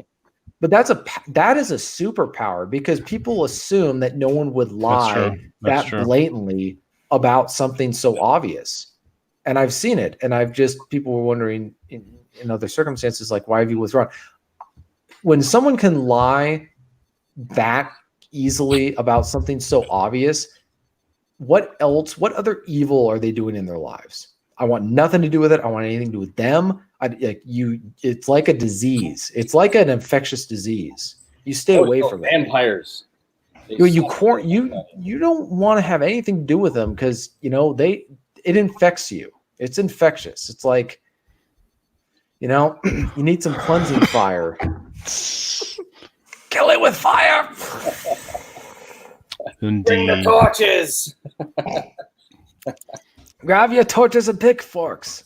Indeed. Well, when can't you be exposed to that anymore? That's a good point. You see examples of it everywhere anymore. So, I mean, you would be insane not to see it, or at least have some kind of brainwashing from the media. Okay, here's the thing, guys. We've all, to one degree or another, going back 3, maybe even potentially 4 generations, we've all drank some of the Kool-Aid. Okay, men, women, we've all drank some of the Kool-Aid. It's just a matter of how much of the Kool-Aid have you drank. Have you drank just a little bit? Have you drank a lot? Have you drank all of it? Have you done a keg stand on it? I love this. Yes. And while we're sitting here and we're debating back and forth, and I appreciate it, I love it. I love to get your guys' input. The ultimate answer or the ultimate thing is, why do women do what they do? Because Rob, they can. Yes. Yes. Rob, my question: how much Kool-Aid has Alex Jones drank? I have no idea. He's not drinking Kool-Aid. He's drinking. I don't know. Okay, but the point is, we're sitting here. I think he's swimming in it, and that's very possible. Okay, but we're sitting here debating about women and talking about women and women doing women's shit, and we're talking about them like we're comparing them to men. Guys, women are the most responsible teenager in the room. That's all they are. They get their schoolwork before the homework's due. Like, anyway. Okay, and they can, and are they going to do dumb shit? Yes. Why? Because we as a whole give them. Well, they're human too, right? I mean, I get it. But they do what they do. But when we sit here and we debate about it, we're almost like we're comparing them to us.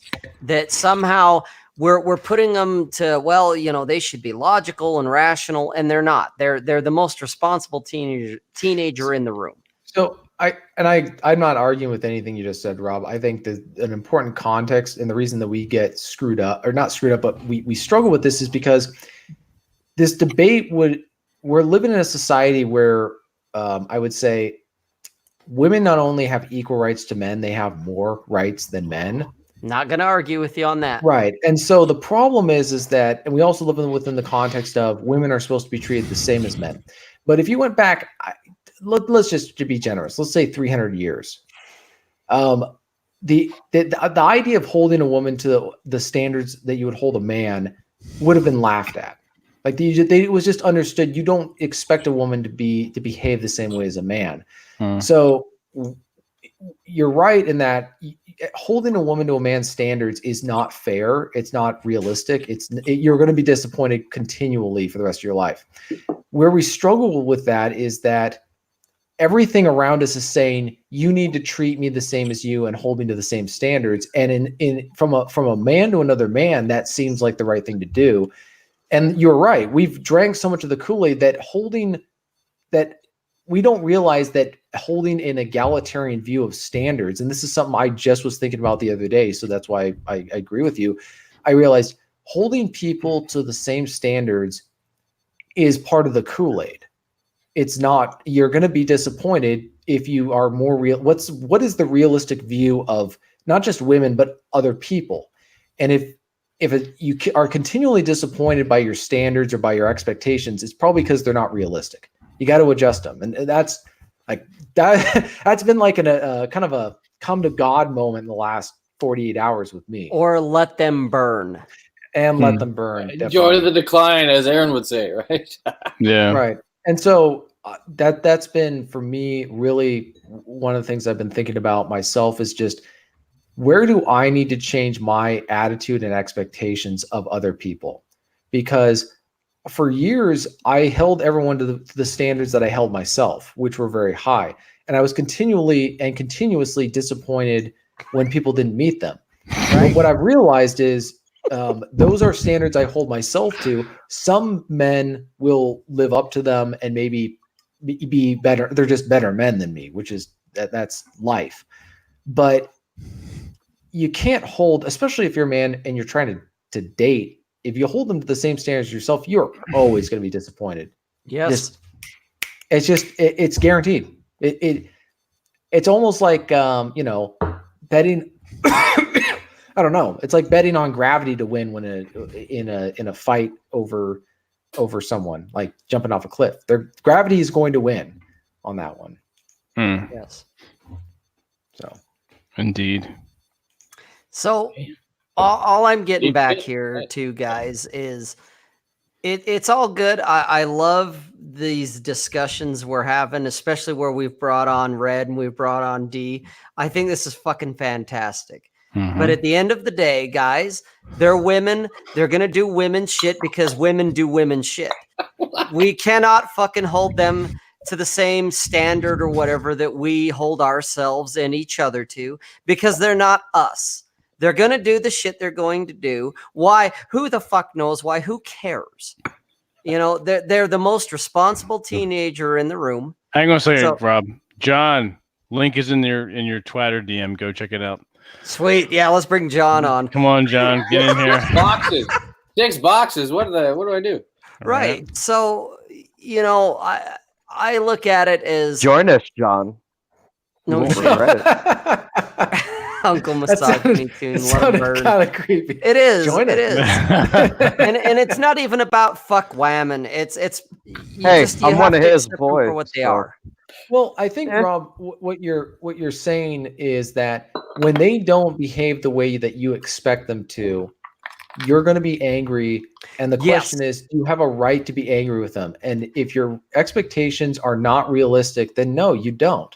And so I've been applying that to my own life in the last recent time where I just said, you know what?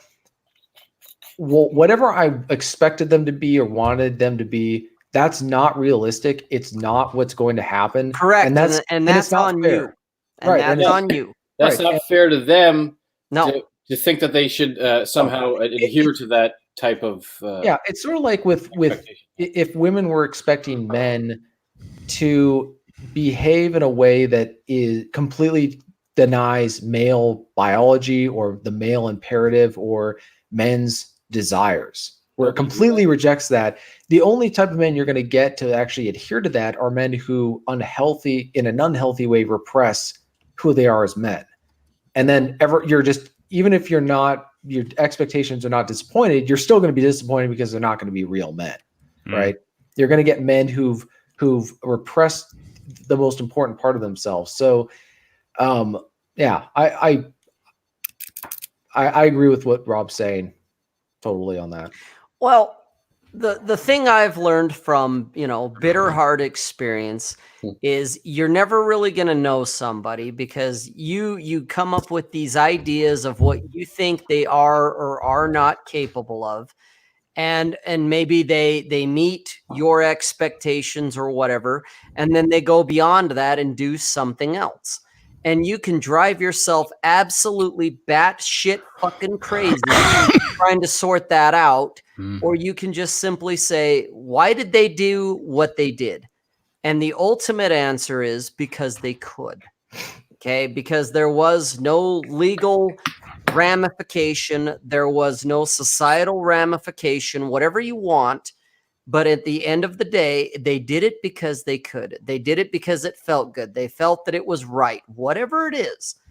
And that's the thing you have to learn to accept, that they do that. Why do women do what they do? Because they can.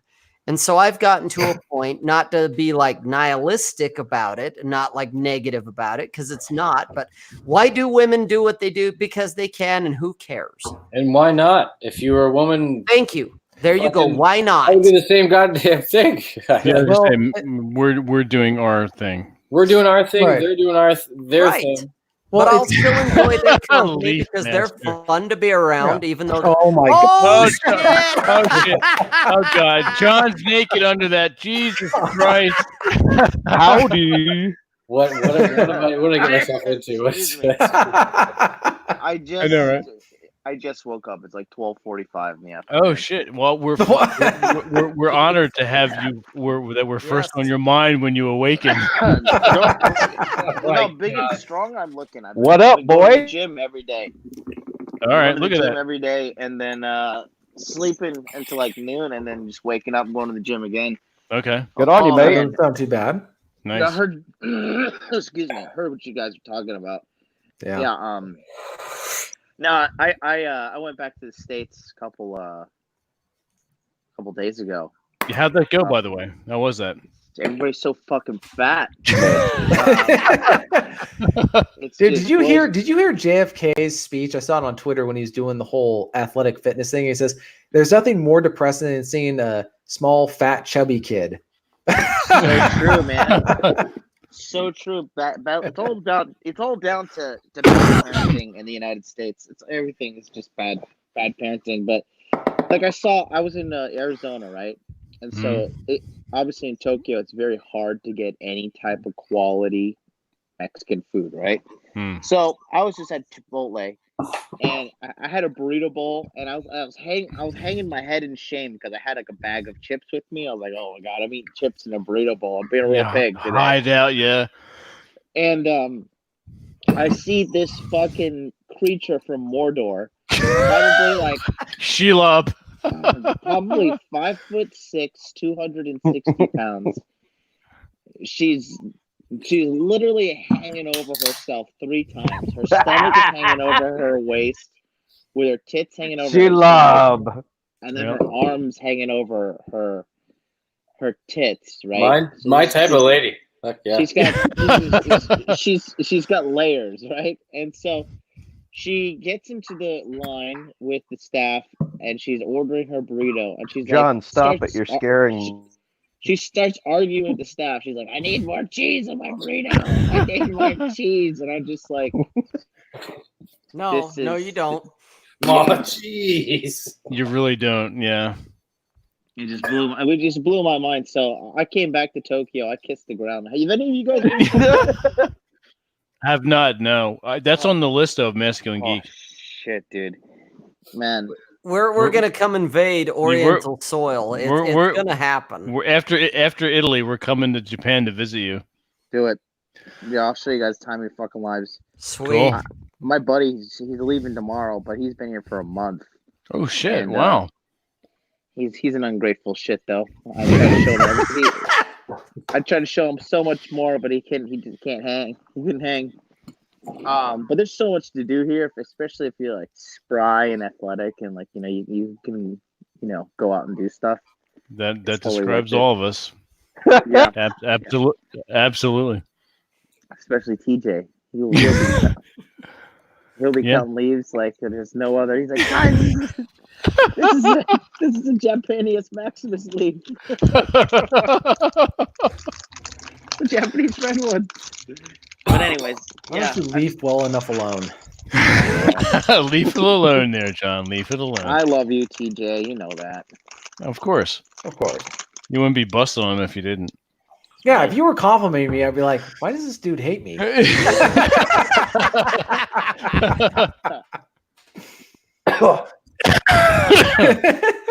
Oh, shit. Oh, hey, Sam. Yep, Sam's in the chat. Sam, how are you? Hope you're feeling better. Doing to the episode. Oh. What's John, that I could first? see you doing a consulting video just like that. But like, yeah. Yeah, I haven't just seen you around in a while. leaning You, back, you would do you? that pose when you're with girls? Yeah, I can see why you're so lonely. Clearly, you've never done a consultation with. Yeah. Is that chocolate you're eating? Yeah. That's fantastic. God damn it! Are you like a real playboy? What the fuck is going on? Yeah, I mean- I can neither confirm nor deny these accusations. You just woke up and you're popping chocolate. I love it. Oh wait, you should see what I've been doing off camera. Oh Jesus. Oh God. Hey, man. Yeah. Was that Red? We have a bit of delay with Red. I think he's on his phone. Was that Josh? Hey, Like a sensei, things that he's consulting people in. As he consults people, he does. Oh, sorry about that. Can you hear me? I'm good. We Yeah. can, yeah. Probably. We can hear you. I tried to cut the video. That helps a little bit, yeah. Still nothing. Yeah. No, we can hear you. Okay. Oh shit! Sam Bada's in here. No. But Sam, yeah, anyway, Sam. John is living the life that he's. Yeah. He's I'm perpetuating. No. Yep. he's living the life, and the video is. That's a good. Oh. That's a good weight, Sam. Jeez, that was good. Good stuff. 45 pounds, fantastic. You got to be feeling fantastic. Yeah, definitely. You know what? Not a long time ago, a few years ago, I reached out to Sam on Twitter, and because he had shared cancer so stuff much going on, right? information with me when he didn't have to do that. Like he's probably sitting in a hospital when he was showing me pictures and shit. That guy, he's very open about his situation, and he's very open. He's very authentic, and he's no LARPing with MLD. No, with both Sam and John, there's no LARPing. Nope. John, which one's John? John is the half-naked man eating chocolate and sunglasses. John, I'm the embodiment of masculinity. I fucking do it. You just need one of your girls just feeding you grapes right now. I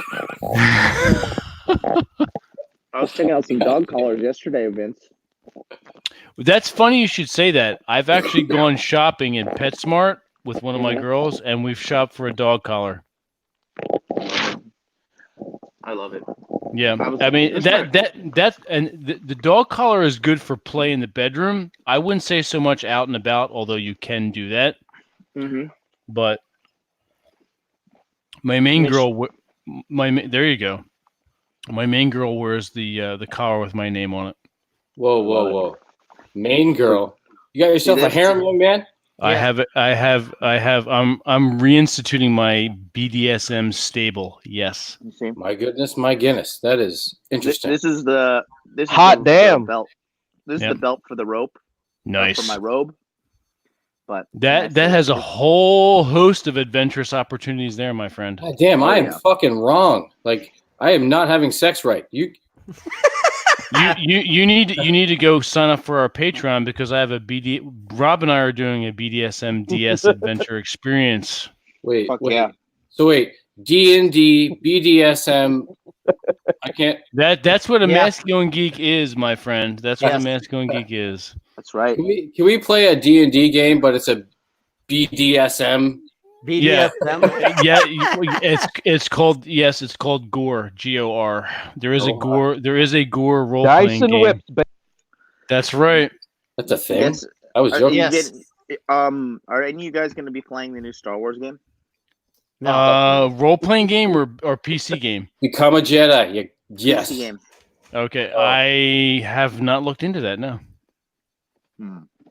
Is it the same one that's going to be released on the consoles? No idea. It's already out. Oh, it's already out. Oh shit. Mm-hmm. It looks fun. I hope it's like that old one, not the Republic, but that. There's a PC game where you way back in the day. You're that guy Kyle something. Yeah, I was gonna say the Kyle, Last Jedi or whatever. That's the one. Yeah. I hope it's kind of like that where you can go all over the place and be your own kind of Jedi and shit. Yeah, it's very similar. I think it's called Jedi Fallen Order. Sweet. Mm-hmm. Well, that sounds fun. I'm tired of being a damn cowboy. Red Dead. It's like, yeah, I get it. When is it? When is the new Star Wars game released? It's already out. That's what it is. Oh, it's already out. Oh, okay. All right. More of a Star Killer man myself. Star Killer. Since we're on Star Wars, do you guys have you watched that Mandalorian show? Not yet. A lot of feedback. It's already out, man. You need to go. I know you guys are geeks. I thought maybe you'd seen it. Well, what I'll do is I'll wait till the season's done. Then I'll sign up for Disney Plus for the 30 days, and then watch that and say "fuck you," I'm done. Dude, just be a man and my pirate. DMs are open. I will hook you up with whatever movie or show you need, bro. All right, fair I know enough. where to find it. I know where to get it. I'm a Vince, you don't know how to because download and stuff. I don't like paying for shit. I'm cheap. So Gotcha. when it comes to movies, it's like fuck. If I find it for free, there's some movies I'll go to the theater with. Joker, absolutely. There's a Joker HD rip on the internet right now. I won't download it. Not yet. It's too hot right now. It's too hot. Did everybody see Joker? Yeah. Yeah. Not yet. No. Oh, you're killing us, Vince. I know. I need to see it. I'll probably. You're killing me, Smalls. Get out of PetSmart and go to the movie I suppose you don't even know who the babe is. John, this weekend I'll buy it and then I'll watch it. Yeah. We'll I can do it. send you a Korean web rip. It's HD, but it has Korean subtitles at the bottom. That's the only. I'm not doing that. No. All right. I want to hear the inflections in the voice. It's not some overdub. No, it's not dubbed. It's God may be able to deal with that one. other than Korean subtitles. It's still English. Oh, okay. You know, Korean cinema is a specialty of mine. All right, Korean cinema is far more of a refined hobby than collecting leaves. And Well, you know what? I agree with you because I saw this movie called Train to Busan. It was like a zombie movie with Koreans. It was awesome. Yeah. I don't know if it's because they were Koreans, but it was an awesome zombie movie. Rob, there's this movie, this Korean movie, you'd like it. It's called I Saw the Devil. Yeah.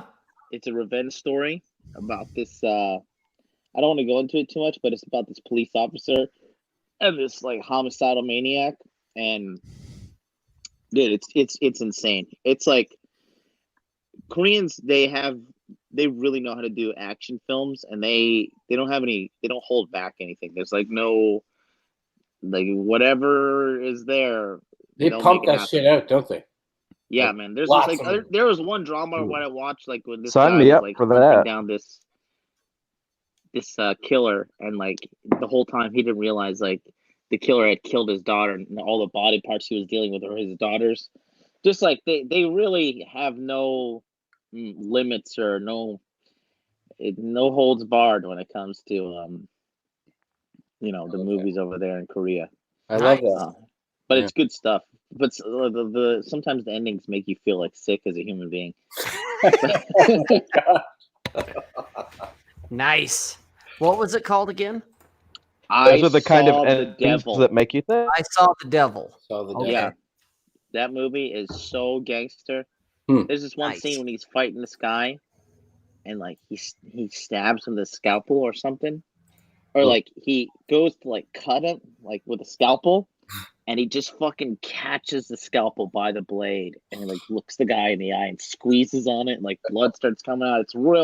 It's real fucking turbo masculine stuff. But I think it came out in like 2009, 2011. What was it called again? I know we've asked like I Saw the Devil. Yeah. I saw the devil. Dude, this movie is so good. The action, isn't it? He like hunts this guy down. He actually hunts him. And yeah, it was in I love that. 2010. 2010. 2010. The gal I'm seeing, she loves that Korean. Her Netflix is all Korean shit. She might know about that. If not, we're definitely watching it. That's awesome. Oh, dude, Korean chicks are the best. They have great legs.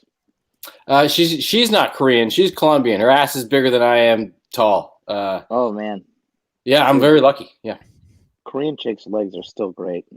Good night, Jess. Speaking of legs, got fucking trunks. Like she's doing what do you call it? The South Park did an episode of it recently. The Olympic lifting. So anyway, her legs and ass are. Shake weight, Macho Man, tranny savage. maybe. She's not a tranny, but you're right. That was the episode. Oh, yeah. Yeah. Oh, brother. Yeah. Good luck, Heather. Luck is for dudes. Luck is for dudes. Athens in the house again. Oh, What the hell's It's, going over there? PC's What the? PC guy's wife. There you go. What the hell's going over there in Japan? What the fuck? I don't know. I'm gonna go exercise here a little bit. Oh yeah. I got some going back to the old school workout. Got the NO Explode. I haven't had NO Explode. Oh, I remember that. That was like Remember 10 that? years ago. Shit. I did It's 5x5 a couple times. Oh yeah. Starting strikes. I started that a few times. Oh yeah, this is good stuff. No, because I went to friggin' my little meetup in Phoenix, and all my guys showed up, and I meet 14 dudes that have all been lifting weights and stacking money and banging broads. I'm like, Jesus Christ, what a fucking cult I've created here. And, Now you have to represent. yeah, now I'm gonna like go to the gym and like get jacked as fuck too. Like, I can't be a charlatan, but these guys are huge. All these dudes, it's unbelievable. When is your that new program coming out? December 2nd, your birthday, right? That's right. Okay. You see you see the most recent promo? I love it. That's fantastic. Especially like every time you show it, it's got something new. Yeah. What Gotta add is some other it? stuff A fitness thing or like a John, throw it up on your PC and I'll share it. Okay, let me I love it. I gotta delete all this hentai first. Hold on. But no, you don't have to. Well, you don't delete that on my account. I gotta delete all this hentai and I'll be good to go. Jesus. I got the good stuff. I got the leaf hentai. Here we go. Here, let me see if I can get this out. Share. No worries, Red. I figured you were on your phone and you were having some trouble. We'll have you back again. Don't worry. Oh yeah. I like doing this kind of format. Hell. Hello. Hey. Let me see if I pull this Oh, up. stream it. Okay. Hold on. Oh. Yeah, you definitely got to show this. This video is fantastic. Are you drinking Starfucks over there, D? Hey. Oh my My god. lady showed up. Give me a break. Okay. That stuff is like boiled pencil shavings. Oh my god, that's hilarious. What is this? All right, you ready? You get Yeah, this is on, great. John. You guys, TJ, you guys see this is fantastic. I love it. TJ, this is what it's like to be a real man, okay?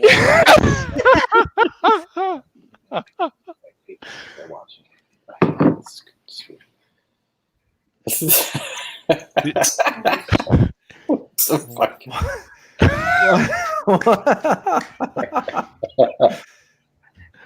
I love it. Yeah.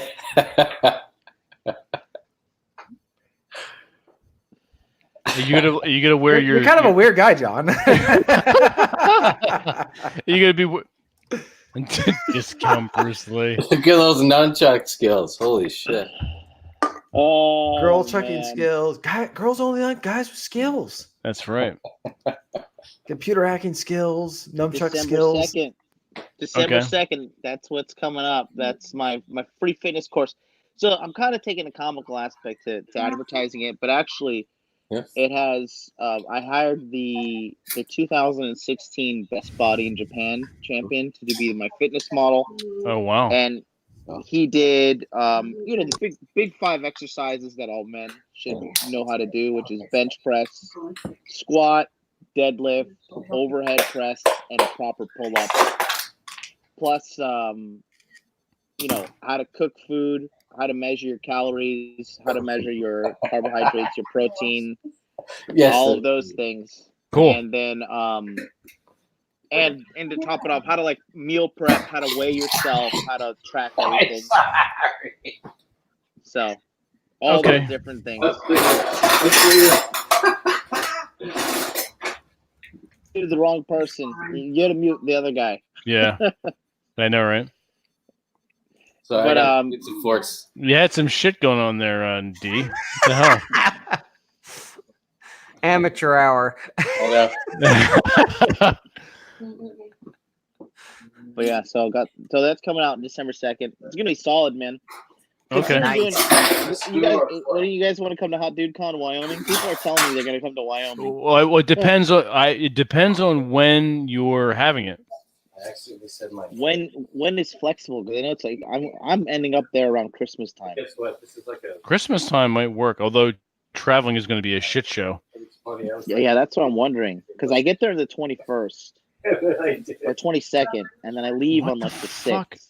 All right, so 21st. Let's see. 21st. 21st is this Saturday. Yeah, and I leave on the 4th. That might be doable, actually. What? If you're doing the 20, if you're actually you're going to do it the 21st. No. I leave Tokyo the 21st. Oh, you leave Tokyo the 21st, so you're going to I'll get probably in. get there 22nd. Okay, let me see what I can do. Like I said, work is crazy, but I'll see what happens that week of the 23rd. I'm surprised, TJ, you never been to Kurt Gowdy State Park and hiked that thing? I'll say that again. You never been to Kurt Gowdy State Park in Wyoming? You seem like Mr. Adventurous, outdoorsy guy. I haven't ventured out that far. I did Kings Peak, which is near Wyoming and Utah, but I just haven't driven out that far. There ain't shit over there, so I understand.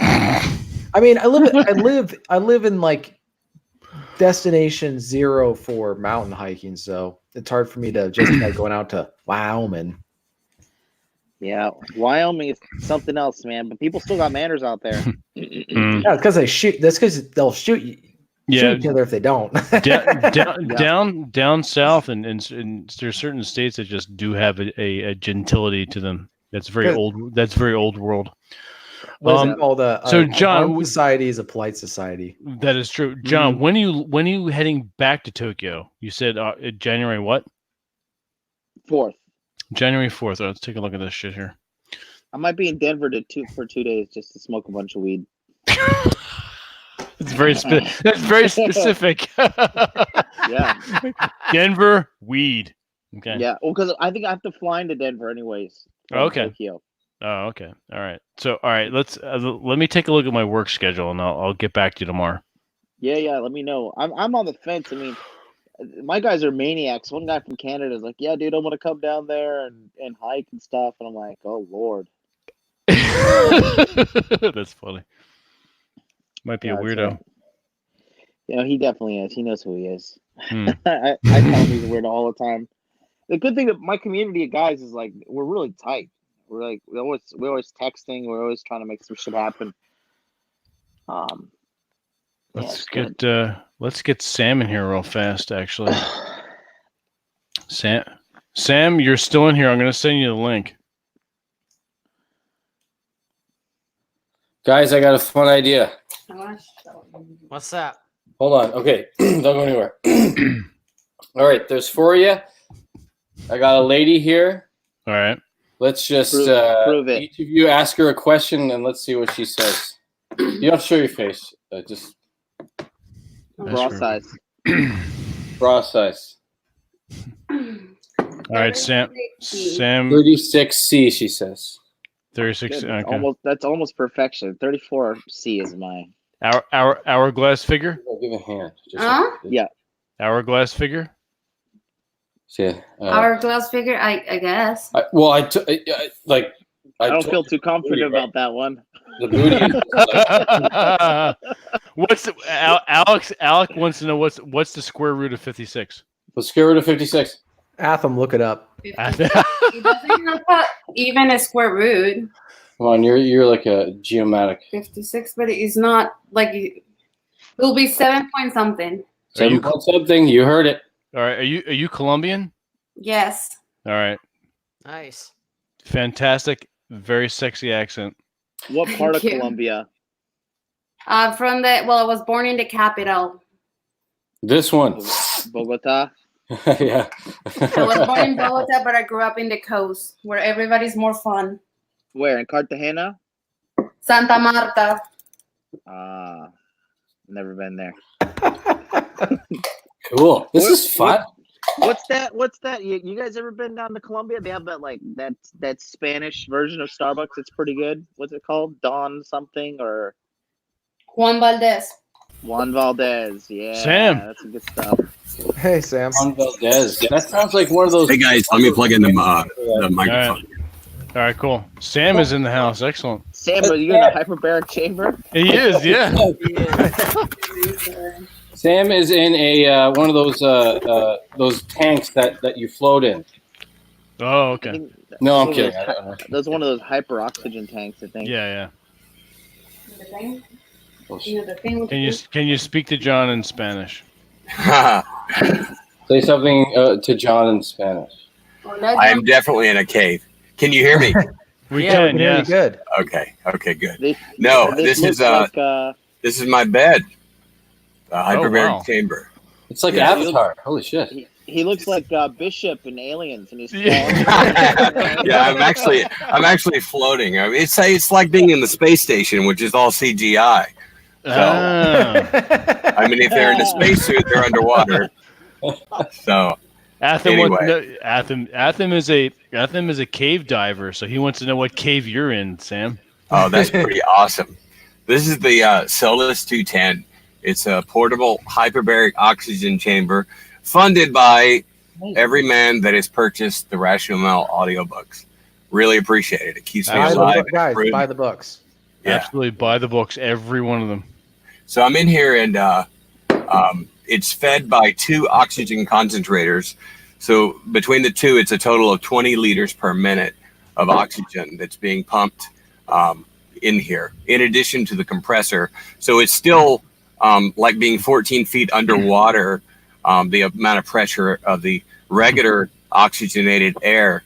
But the oxygen concentrators, they're pumping 21 liters per minute, 95% oxygen in here. But I'm serious, if it hadn't been for you and all the men that have bought the audiobooks, I wouldn't be alive. I mean, I'm supposed to be dead right now. Wow. And I'm so thankful for everything that y'all have done. I appreciate you. Yeah, Absolutely. you're welcome. Wow. Modern Life John, Yo, you are one sexy devil. I learned from you Californian stud, you. This How's has turned out to be an excellent panel. How's life, Sam? It's getting better every day. Good. So excited. Good. Sam, I would like to ask, how's just from your periscopes? Do you still have that black lab or that dog with you? Of course. Yeah. Another thing funded by the Rational Mel audiobooks. He is actually right outside the chamber. Wow. You know, he will never leave my side. So when I'm in here, it actually gets kind of warm on one side where he'll lay on either side of it. but he stays right next to me. And Amazing. you know, like last night, the power went out in the entire area, and so you know, when that happens, it stops pumping in the compressed air and the oxygen. And he did what he's trained to do. He basically attacked this thing to wake me up and get me out of here. Yeah, amazing. Good dog. Yeah, where do you? Sorry, Vincent, go ahead. No, go is that like a cloth? Is that like a cloth tent, or what kind of tent is that? it's I don't really know how to describe the material, but it's pretty cool. So you open this up, and it takes the pressure out. It's like space. It really is. But what's cool is this zipper thing up here. So when you open this up, it's got I don't know what this reminds you of. I don't know if y'all can see this, but you open it up. So there's the zipper thing here, but there's two flaps, two lips that seal it to where the air, you know, it fills it up and it's 4 psi all the time. But like the way that it seals it's just fascinating. The material is not even that thick, but it's solid and stable. But I think that they took some cues from the human body on how to seal things up. Yeah. If you get my drift. Looks like a vagina. It works identically to that. Oh my god. It works the same exact way. It's crazy. There's always good stuff beyond the lips. Beyond the lips. That's great. I love it. Freedom beyond the lips. Thanks for showing us that. I hope like, can you like turn it back on so it doesn't fuck shit up or what? Yeah, so like you know, when I'm you know, I've been away from home for almost half the year getting these treatments every day to my blood. But when I'm at home, I have the case. It's got a frame that goes inside of it, so it doesn't do like it just did and collapse on me. But see, right now it's blowing up. Just takes it a couple of minutes. Wow. What a great idea to film in. You can periscope from this thing, man. I should. Yeah. I should. I just tweeted that out. Anyway, thanks for having me on. Yeah. Of course. So what are you working on lately, Sam? I completely redid the 9 Laws by Ivan Throne. Okay. And I'm working on Jack Murphy's book. And I'm also working on another book that I'm not announcing yet, but it's going to be very interesting. It's literally going to change the world. That's great. Okay. Wow. So very cool. You heard it here first, folks. I'm just trying to keep up with you guys. Yeah. Heard it first here. That's right. You better show us your leaves. Show up your leaves. Just leave it be. Leave that alone. Leave it alone. Leave it to Beaver. Leave it to Beaver. There you go. No, Sam, is that your chamber? Is that in any way claustrophobic for you? Not at all. It's it was when I was 45 pounds heavier in the summer. Okay. You know, because my brain, you know, what all was happening with the the non-contagious terminal illness. So it put on a lot of weight on me. And so it was claustrophobic then. But now that I'm thin again, you know, 21-inch diameter is plenty. And see, when I was doing that a while ago, I didn't zip the upper zipper.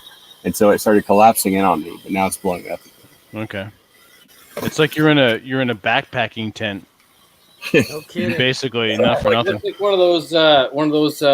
Oh, my brother has one. It's it's like a hammock, but you can wrap yourself in it. It's one of those. Cool like a cocoon. Yeah. Going from the bottom, and they're actually not bad for one person. Or is Jeff Goldblum in The Fly? Yeah, there you go. Nick, that's hilarious. All right, I haven't seen that movie, but I saw a trailer. That movie looks crazy. Oh, that movie's a shit, dude. That's like the original Spider-Man. Yeah, right. Yeah, no kidding. All right, Nick. What about the tableau that you see before you is bothering you? Yeah.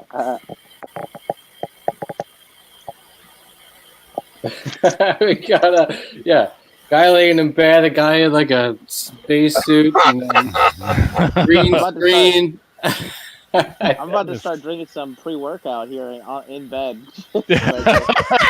To give me the full hot dude life experience. Like, I know, right? You got to start talking about one of your recipes. Ay. Yeah, no. I might do it. You I gotta should. go to the gym. It's 1:30. I should get out of bed. 1:30 in the afternoon? My God, it must be amazing. Playboy, Jesus. Wow. Working for yourself is the shit. Yeah, it is. You are doing that as well. Like it's like Twitter. Yeah. You're literally doing that. Yeah. Guys, if you haven't hit the like button, Oh yeah, share Robert. this. Smash that like button. Yeah, this is this is a fantastic episode. Don't forget to like and subscribe. That's what they all say. Yeah, There you that's go. what they tell me. Because the notifications don't, or was it subscriptions don't mean anything. That's what Crowder says. Yeah. Well, Sorry, Northern Wild I'm a stole Canadian my that thunder. watches all that crazy shit. TJ, you kind of look like a World War II POW right now. Like you just got back from Normandy. Yeah, he's got a good curtain cut going in there. It looks real good. It's looking real good. Right? Look at his character in Battlefield. He's beating off the ladies with a stick, I'll tell you. Is he? Vince isn't. He's not exaggerating a whole lot. What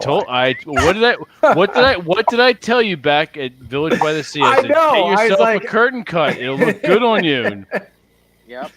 A lot of good-looking Only took guys him, in what, this. 2 fucking months later. Hell yeah! Yep. Look at that. Look at all these 6 squares right now. Soak it in. What are you drinking there, TJ? Drinking this. It's pirate rum. Maple syrup. No, the Canadian is over Maple there. Maple syrup. The Canadian's in the knit hat. Right Looks here. good. Canuck. Spirit. Of course, I also have this to show off. It's a camouflage. What's that? I can't see it. Hunter. It's camouflage. Good. orange camouflage in case you're hiding out in the Halloween Yeah. parade. And you're like, yeah, I got nothing better to do. Let's. That's hilarious. Oh shit! What have I been drinking lately? I've been drinking a lot of margaritas lately. I was about to say you were saying you were drinking margaritas, yeah. Yeah, I've been going pretty ham on the margaritas. Oh, they're heavy in calories. I know, man. This Jeez. is some trouble. Uh-oh. It's some trouble. Yes, it is. No, just been in the gym counteracting all that. Yeah. You guys, what are you guys doing? You guys doing anything nerdy these days? I've been playing a lot of Call of Duty Modern Warfare. Come on, Battlefield all the way. I still run live D&D games every month, and we're also doing a live stream D&D game on December 11th with Aaron Clary. Drew Bay is going to be the DM, and we're playing with Raul Tomasi. So live on this channel. Live on this channel, live D&D game. Yep. That's gonna be great.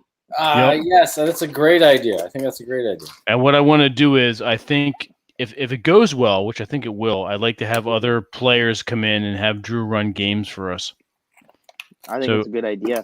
So, John, I definitely want to have you come in as a D&D character. That's right.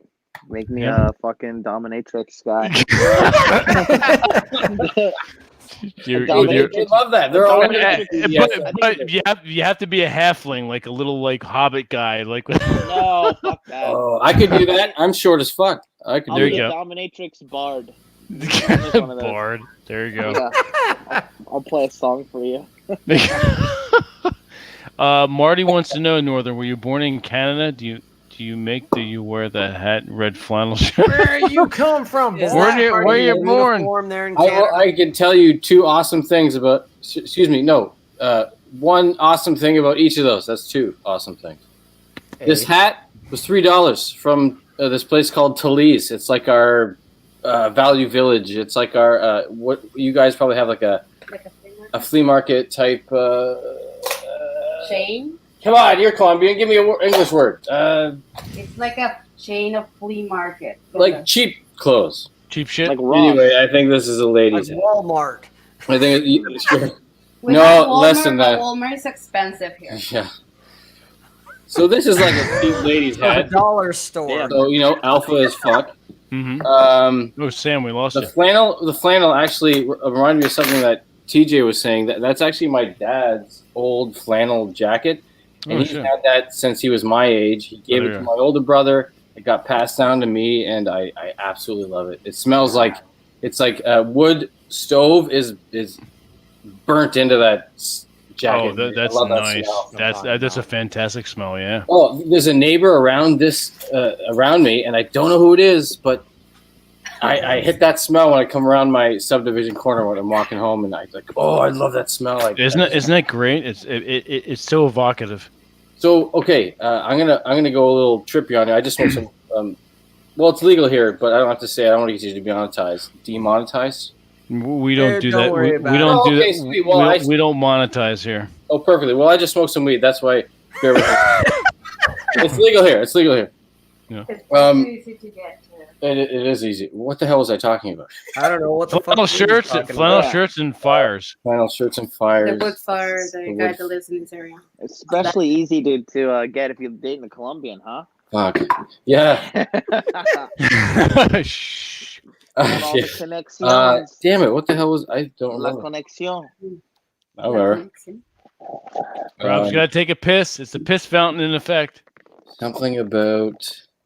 Where is everybody from anyway? Well, let's find out. Where you Vincent, want where are me to you be? from? I am- Giving too I- much- I am. No, I don't mind. I am from the armpit of the America. I'm in New Jersey, East Coast. East Coast. New Jersey. TJ, where are you from? I'm not. I'm from the heart of Cascadia, so the dead center of Washington State.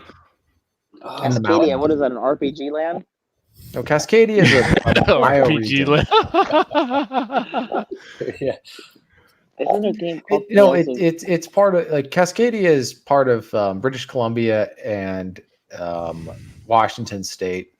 You might as well be Canadian, but I mean, we lost. So Hey, 49. Hey, 49er fight. Canada is like a Canada is like a loft above a really cool party. everyone's partying, dancing. There's EDM all downstairs, but upstairs it's like the potheads. Like, hey, come up here. It's all. There you go. Save Doc's in the house. Doc Perodin. What's going on, Doc? Hey, Doc. Letterman's dancing fountain. Yeah, pretty much, but except it's a little more. It's a little more smelly. Oh, Is there people? I think you go here for comments. I don't know. I don't really. Oh shit! You can make comments if you're on the YouTube channel on the right hand side. We do allow live comments. Yes. Oh yeah, I got this. I got the YouTube and the. I'm crazy. You're working everything. Nice. I like it. Oh, Periscope went down. That's fine. Okay. Oh. That's fine.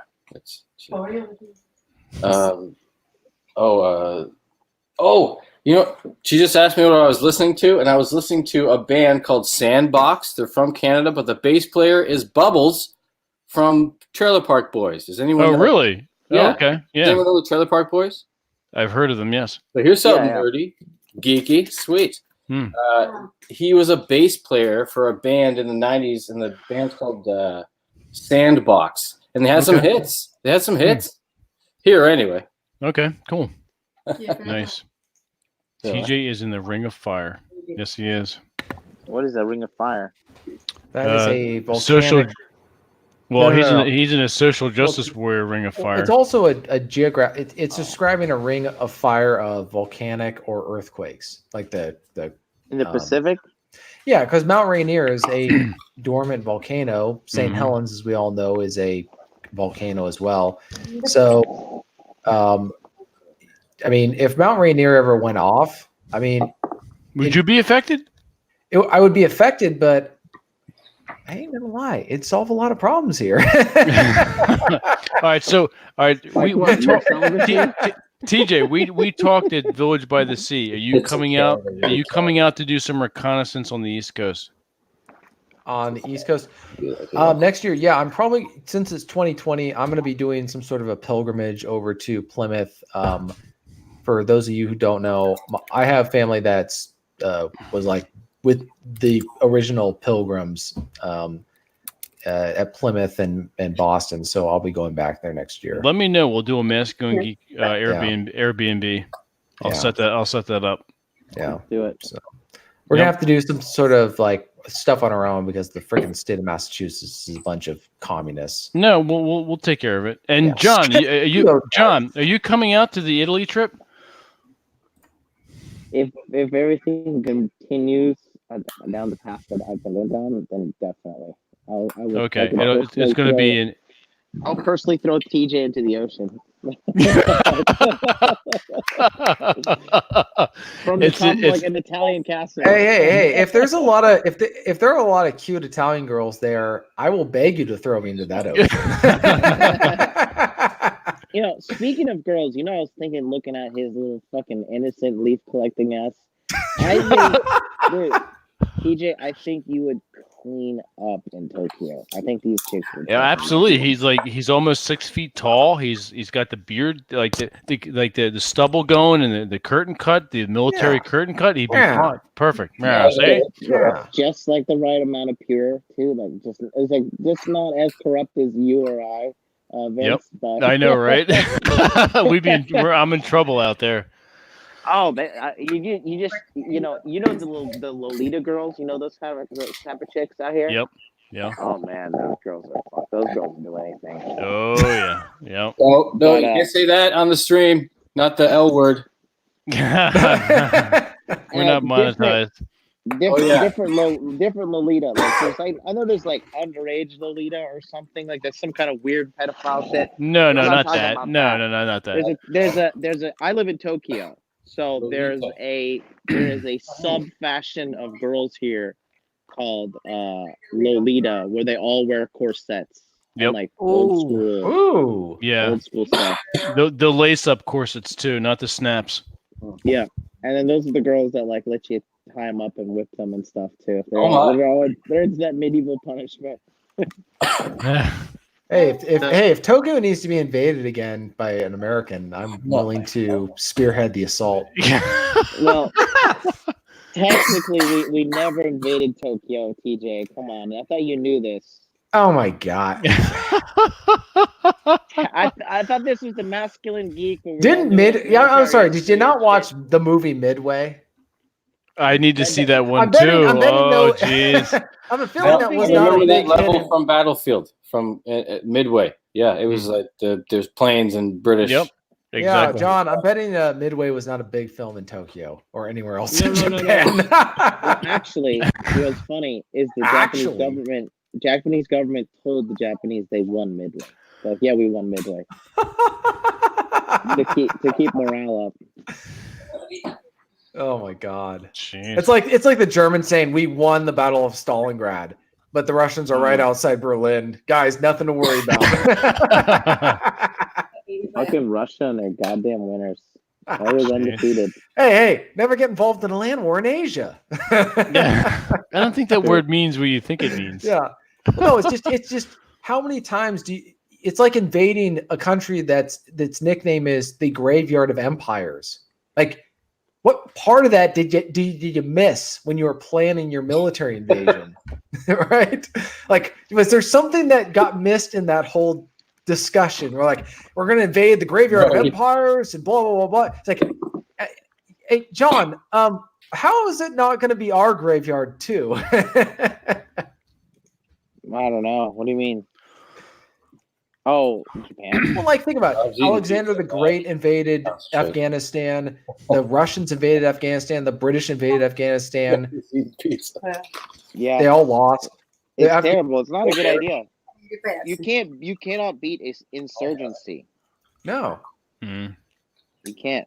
Counterinsurgency is like you can't beat it. That's why I'm always going to be I'm gonna be like a fucking cockroach after a nuclear war. No, they'll ban me off of every website, but I'll just keep on popping up on the internet. So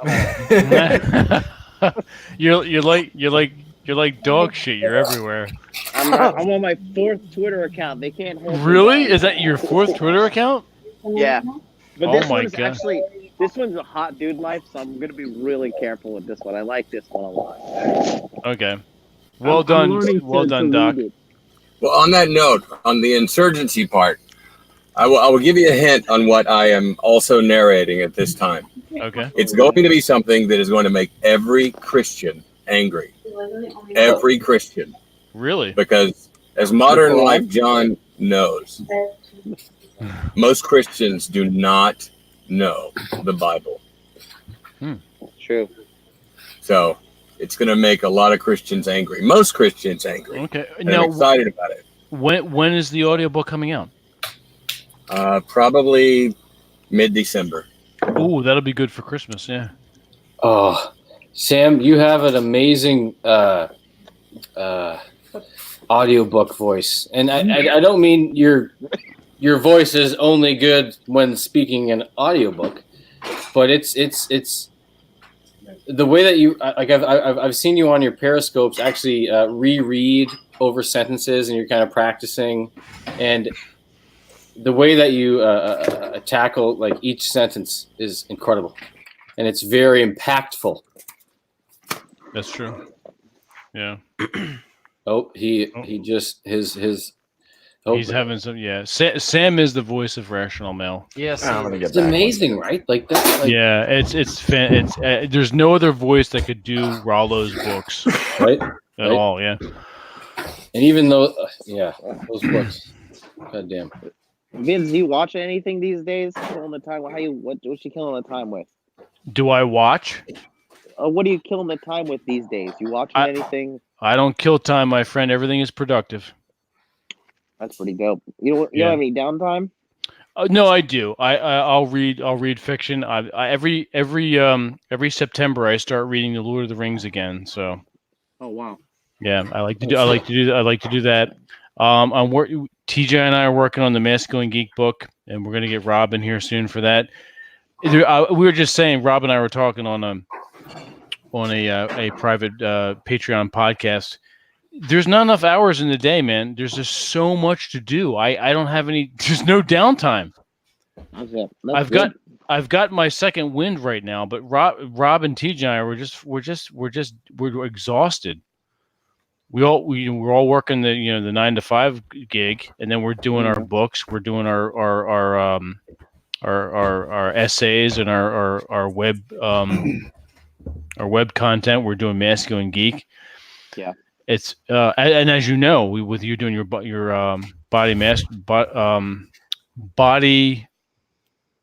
hang on, language. Thank you. Language lesson. Language from a man who knows how to skate. Body language mastery course. You're just exhausted by the end of the week. You're just I just want to take a nap. Oh yeah.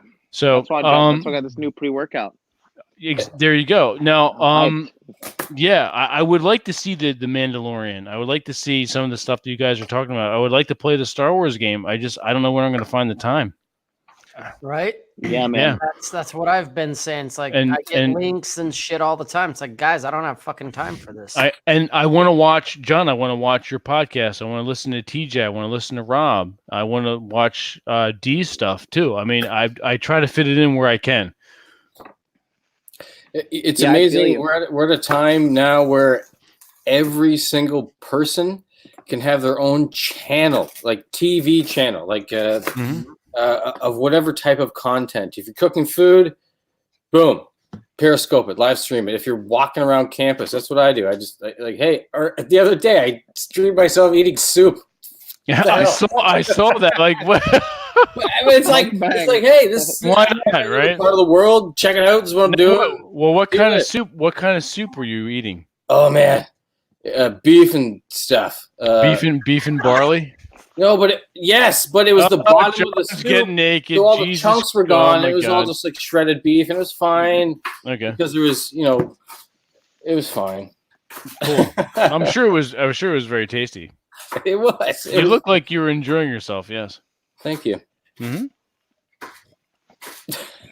How about you, John? What are you doing in the little bit of downtime that you do have? Dude, I have so much free time. Shut up! Shut up! Shut up! Good soup. Look at my Yeah. soup. No, well, because I was just telling my best friend yesterday that 2019 has been the best year of my life because everything finally Coming together? Because what you tell me now about how you guys are working 9 to 5 and then writing a book and then running your digital presence as well. I did that for fucking. I started Modern Life Dating in 2015. Wow, 4 years. So 4.5 years ago. And everybody just thinks I'm just getting my breakthrough. Motherfucker, I've been waiting for my breakthrough for 4.5 years. And it finally worked out really well. So, but no, yeah, definitely the online. If you're not learning how to make some kind of side hustle off the internet, you're a fool. And not you guys, just saying. No, I know you. I know you mean, yeah. Man, life has been great this year. It's hard to say that you're wrong because it seems like that's totally what's going on, and I haven't tried it, but I've seen people throughout the area in which all of us probably found each other doing the same thing, and not a lot of people actually do it, I guess, is what I'm saying. No, a lot of big talkers.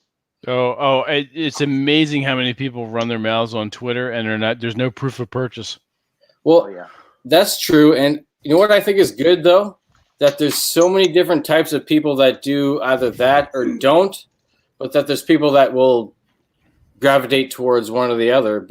I don't know. It's just there's so many different types of guys that can share their experience now because we have this type of thing that if someone doesn't, say there's a guy that doesn't have a geeky part of him, but feels he would. What a waste of a life. I was going to say I don't know any man that doesn't have a geeky part of him. Yeah. Okay, that's a really good point. All right. This is what I've been. But I meant there's always going to be different types of guys that gravitate to different types of people who are sharing their experience. Correct. And I think it's great that this is a thing.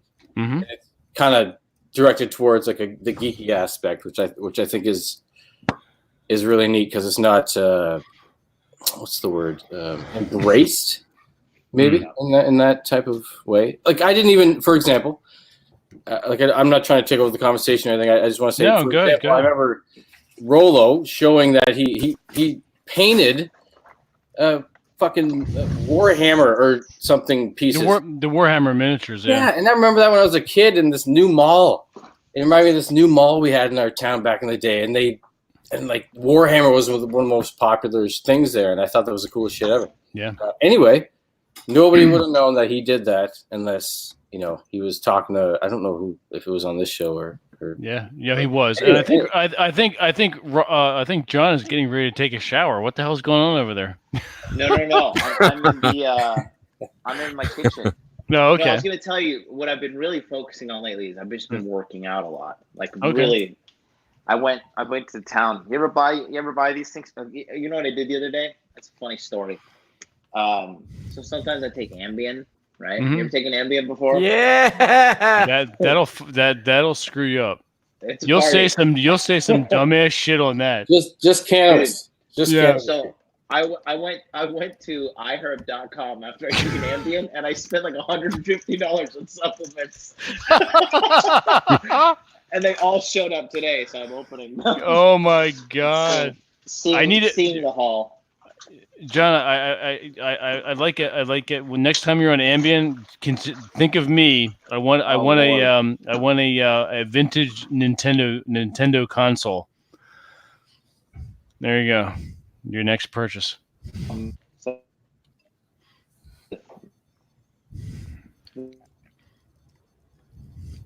Here. I'll show you the haul. 5 HTTP. Got these guys. Oh, is that good? Yeah, these are actually. They taste like a protein Reese's cup. I ordered 2 of these. Okay. And then I went vintage with this guy. Remember this? Oh yeah, I've had that. Yeah, right before I practiced kung fu. Yeah. I haven't had this in like 10 years. But they redid this. And then apparently I wanted some beef lattes. Beef latte. I don't Starbucks know. doesn't sell that now, do they? I don't know. Oh my god. Hey, that's great for you. Yeah, Is it? beets Is are that great, good? right? Okay. Absolutely. No, that's true. They Yeah. are. Yeah. So I'm gonna try this out, and then I got some. Everybody knows we're all deficient in vitamin D, right? Correct. Yep. So I take that. So no, I was just in here taking my pre-workout. I'm gonna go to the gym after this. So Okay. Cool. Very cool. that's me. You take any supplements, Vince? I take a shitload actually. I will take. I take whey. I do the whey protein. Yeah. I do fish oil. I do vitamin D. I do zinc citrate. I do magnesium, and then not for nothing, to keep yourself regular, you have to take psyllium husk seed fiber powder. You gotta make sure you're taking good bowel movements. Let's put it that way. No, the poop. All the poop has to be gone. Exactly. Every day. Exactly. Yes, Sam is correct. You better go empty. You got to be crapping out a snake. You have to. Yes. You get that out of you. Get that shit out. Literally. I got this guy. Oh, what's that? Superfood, like a green mix, has a lot of fiber in it. Oh, okay. Yeah. So definitely agree with you. Sometimes I'll eat like a bunch of steak, and then I'll just eat a huge salad after. I'm like, I know there's solid shit in my future. Absolutely. And I'll tell you, there's nothing more satisfying than a solid shit. Yes, dude. Number 4 on the Bristol stool chart: soft and sausage-like. Exactly, and it has to float. It has to float, and then you know it's healthy. Mine are mostly booze related, so it's like a Jackson Pollock all over my goddamn toilet. Oh my god. Sorry, guys. It just evolved into shit talk. It always does. Literally. You talk long enough, Yeah. then you start talking about poo for some reason. If you're not clogging the toilet, Atham, I can't send you an invite because we have 6 people. You waited too long because you were in school.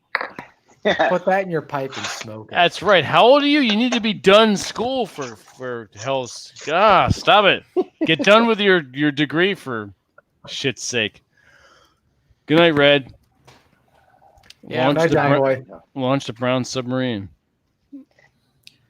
With the way the doctors have me eating, my poop is literally green, and I don't need toilet paper anymore. Wow, it's the craziest thing. Yeah. Damn. Broccoli, spinach, cabbage, all organic. Okay, and, yeah, absolutely. Broccoli. Wild caught sardines. Really? Okay. All right. You know what? I could never get into sardines though. There's something about they're terrible. The texture is just horrible. They're horrible. Yeah. They're down there somewhere.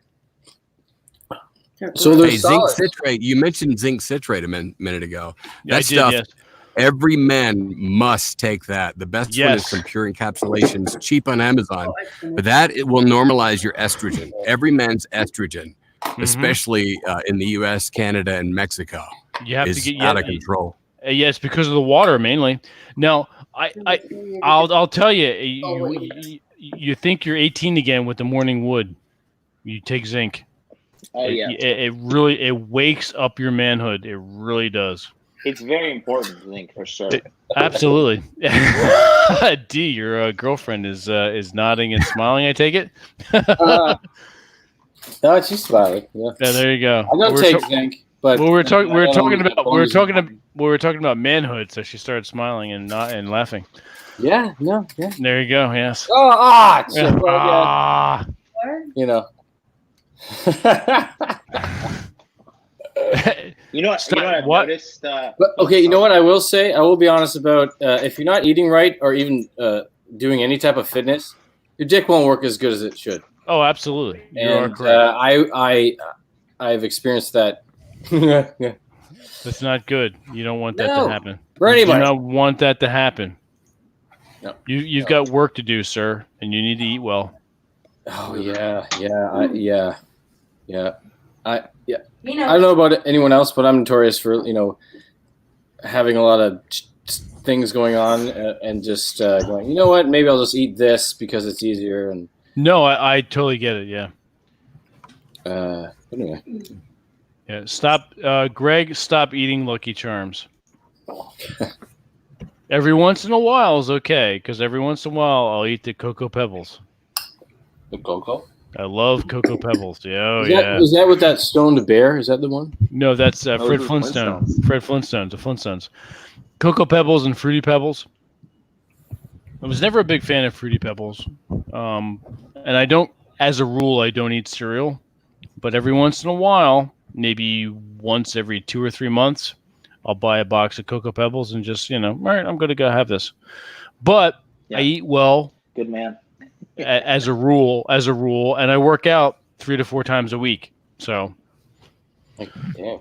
You can get fucking huge. Start eating cereal for your Saturday morning cartoon. Yeah, well that's cereal with it. Yeah, well we did. There was one where we had Tim Keefe on. He's he's into opera and the classical music. He's our guru for that. He actually did have cereal on the Saturday morning cartoon I think hour. I was on that episode. You were on that episode, yes. Yeah, that was a great episode. That was fun, yeah. I'm going to take off, guys. I've got to hit the sack, so. All right. I'll catch Rob, you guys all later. Good night. We'll see you have soon. Good night, guys. We'll see you. I'll see you in a See little you, bit. Rob. Peace, dude. Good night, I'm Rob. on the show soon.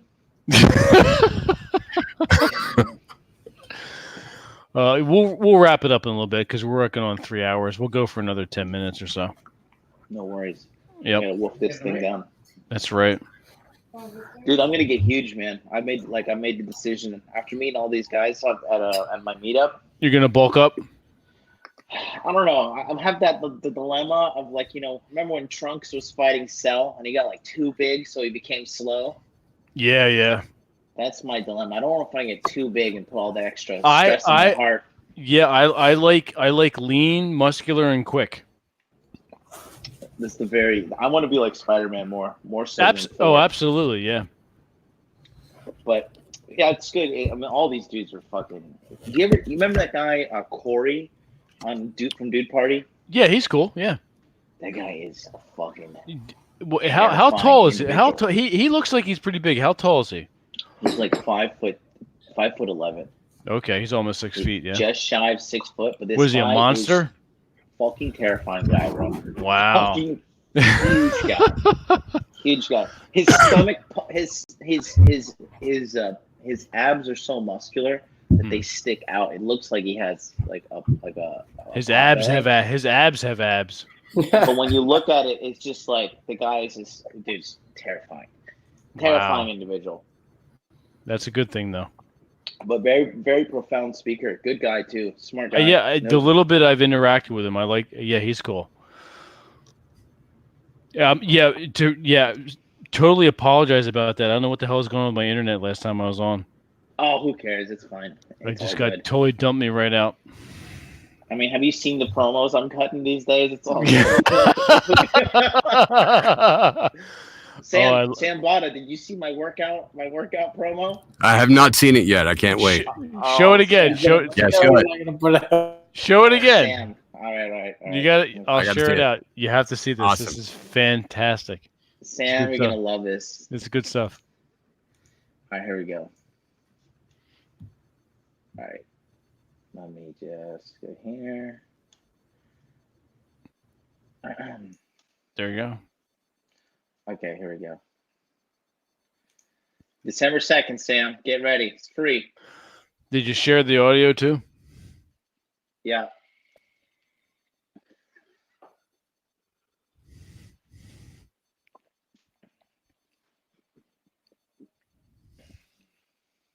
Crazy with those nunchucks. You're kicking everybody's ass right there. The overpass. You're gonna be wearing the Modern Life and robe? cooking. The Modern Life apron.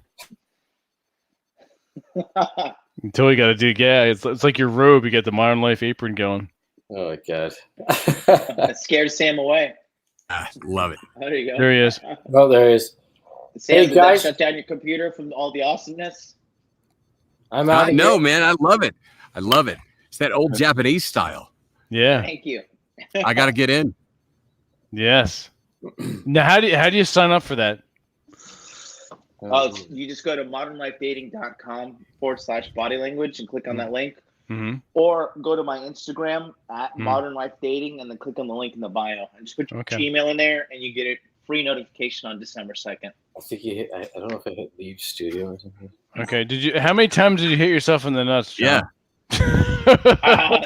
Zero, actually. I'm actually pretty decent. I'm actually pretty decent with the nunchucks. No, you look like you know what you're doing. I just know like a couple power hits. Okay. That's all I need to know anyways. Yeah, that's true. That's true. I'm not too, the only weapon I'm proficient with is a pistol. Okay. Yeah. Then that's really all you need, to be honest. Yeah. I mean, let's face it. Like, pistol, shotgun. Yeah. John, No, just remember, don't shoot the gun at yourself. You're supposed to point it in the opposite direction. Just the business end goes towards the enemy. TJ, do you even have your concealed weapons permit? Yes.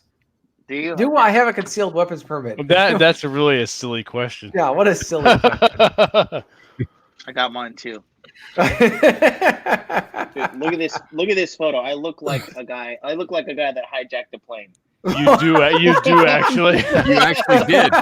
Hey, Yes. You definitely did. Yeah, Yes. the only reason you're probably not searched is because your name is John, not, Yeah. Ahmed, Oh, Ali, Ahmed. Khayyam, I don't know how to do it. I don't know how to exit out of a podcast. No, you're Just fine. like You got to roll. You're fine. All you have to Just do. like leave or some shit. Hang on, I'll dump you out. Wait a minute. All right, it's good seeing you, D. We'll have you Yeah, on that again. was fun. Hey, I would love to do this again. Anyway, I'd love to watch it. Whatever, it's all good. Absolutely. See you guys. Have a good night. Peace out.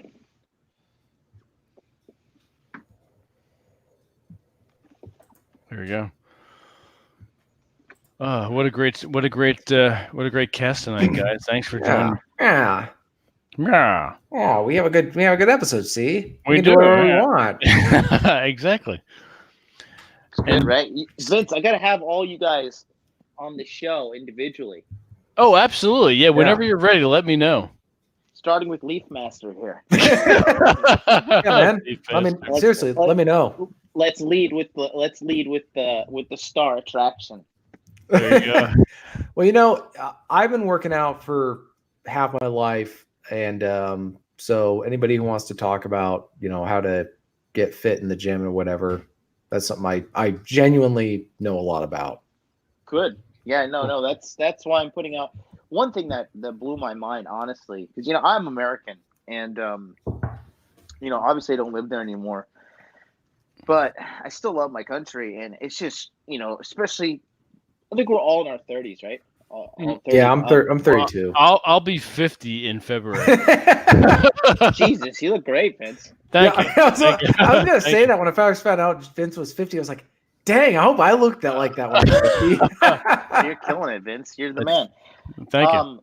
No, I was saying that fuck, what was I saying? I lost Yeah, my train you of were saying- thought. Just physical like- fitness in America. Yeah, dude. Everybody's fat. Everybody's so fat now in the United States. Yeah. It's unbelievable. Like everybody is so huge. Yeah. And Sam, you probably seen it the most from the progression. Crazy.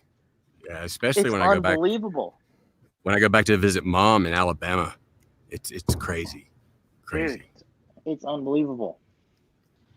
So no, that's why I'm coming out with this course for free, because it's literally like Vince, it's like how to weigh your food, it's how to calculate how much protein to take, how much calories to take, exercise, meal timing. TJ, do you do any fasting? I mean, I don't plan it. If I just don't feel hungry, I don't eat. And I have my own. The thing I've learned is everybody's body behaves differently. So I do things that work for me over the years, but it might be different for other people. But there's a regimen I've done when I want to lose weight that if someone has the discipline to do it, you're going to lose weight. And the first thing is if you just don't drink booze and you don't eat snacks and you eat regular natural foods, you're going to lose weight. Like it's just going to happen. And then you just drink water or whatever. But I think it's mostly just, it's kind of like with guys who want to get better with being appealing to women. They don't want to do the work. No. They take a pill that makes them lose weight, right? Oh yeah. No, yeah. It's do you go to the gym? You lift weights? Yeah, I basically go every single day. And if I'm not, I'm hiking. That's dope. That's the way to live, honestly. That's definitely the way to live. Honestly, it's like a borderline addiction because I used to be, and I can talk about this on your podcast or whatever, but I used to weigh about 145, 150. And within 2 years, I weighed 175. And the reaction to people and how they treated me was like I went from kind of being like, who's this dork to, dude, we need you on the team, football team, right? Like guys were coming up to me and I could outlift them. Like if you gain so much confidence when you're able to lift weight, when you're able to do stuff that other guys can't do, and they respect you. They're like that it's a natural thing. When men see another man doing a physical activity that they can't do, that's instant respect. Yeah. Right. Yeah. Oh yeah. Dude, I've gotten so much, like, because obviously this year, I did pretty well for myself. So honestly, I slipped in. I got a little drunk with power, and so I didn't pay too much attention to the gym and everything. And I tell you, one of the like, to be honest with you, like one of the fucking saddest things was like this year, like I used to go from like repping 205 to like barely being able to rep 135 because I've just been so like just like lackadaisical and just living the high life, really, just being a fucking bum, enjoying the fruits of my labor. But I tell you what, having all that aside, I don't think I'll ever want to like trade my strength away ever again. It's awesome to be strong. I don't care what anybody says. Like I'm not saying no, it's true. It's true. I'm not some huge titan. You know what I mean? Being able to beat another man with your bare hands, that gives you confidence. Like it's primal. Like knowing that if it really came down to it, you're having a conversation with a guy, you're having a dispute, you're having a conflict, knowing that you could beat the other guy to death if it really came down to it, which it won't, but like on a primal level, that gives you confidence and a sense of assertiveness. It's satisfying. Yeah. It's on a primal level. Absolutely. And you almost have to remove our civilized and civilization rules of, well, you shouldn't do that or you can't do that. That's how you used to settle disputes, was who was the best, right? And as I was telling Vince before this podcast started, I've really started to see, and I believe now, strength, not just physical, but other ways. Strength is a moral imperative. Being weak is a grave sin.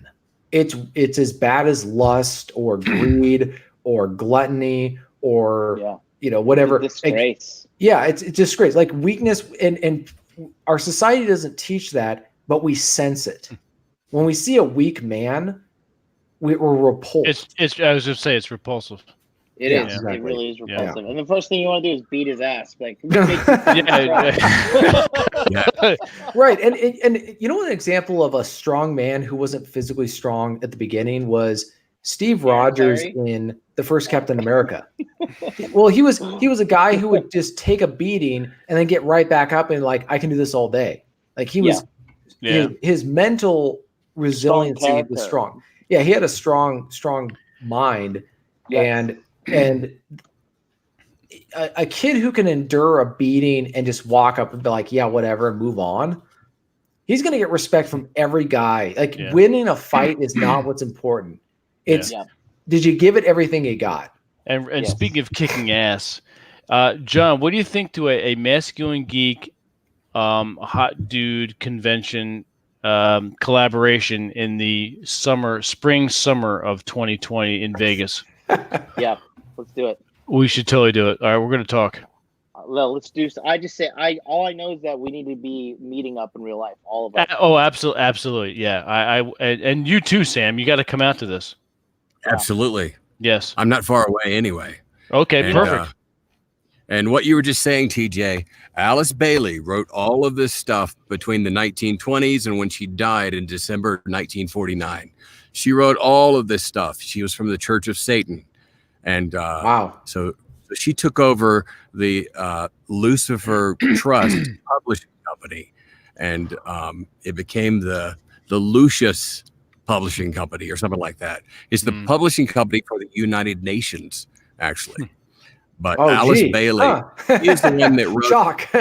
Everything is being put in place in the schools and has been our entire lifetimes. And, the churches are taking over. I mean, the Bible is a book that is very masculine, but going to any church, except for this guy, Dean Odell, that's on YouTube, all the other churches, every leader that's a male is a wimp. And Sam, I totally agree, and I could tell you horror stories from my own personal experience. It's absolutely true,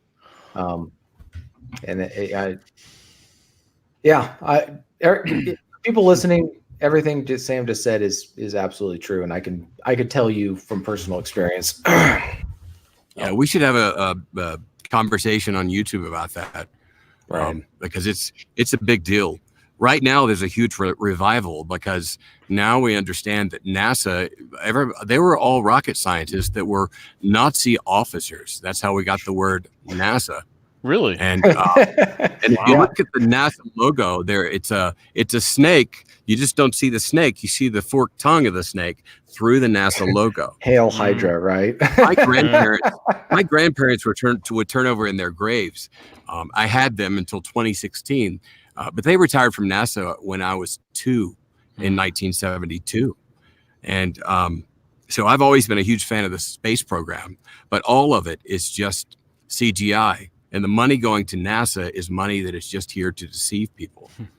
Now, I know that you, John, you know the Bible too. And this book that I have started to narrate, it is about 250 scriptures that talk about the place that we live based on the Bible. And when you tell Christians about these scriptures, they can't handle it because they have been indoctrinated with the satanic agenda, which is the reason that everything male has gone feminized, which is why you better get that program out and make it go bigger than anything you've ever done. December 2nd. Sam, you would fit right in at Hot Dude Con with this conversation. we can't say anything on the internet, but in real life, there's no censorship. That's right. You look apart, man. I'll throw this out there. I've got stuff that I could tell you that I probably won't say on the internet, and I couldn't say in print media, but stuff that I have on an audio recording, I can talk about. But what Sam just said, I have like proof that is actually happening. So I'll leave it at that. Nice. All right. Okay. We'll have to try to talk about that on another episode. We'll need a young priest and an old priest. Yeah. Dude, I think, Vince, definitely let's talk about. Let's try to get all you guys on my show between now and the end of December. Oh, absolutely. All you guys. Sure. And then definitely, I think a collaboration between Masculine Geek and Hot Dude Con, I think that would be solid. Oh, I agree. I think it'd be good stuff. My guys are good people, man. I don't let any dick bags in. And, no, I know you have a good filter. Yeah, no, these guys they're all legitimate. They talk the talk and they walk the walk. More importantly, and okay, it was a good time. Yeah, excellent. Vegas would be good, man. But good, you got to sign a waiver just because I don't know what I'll do. I don't know what I'll do.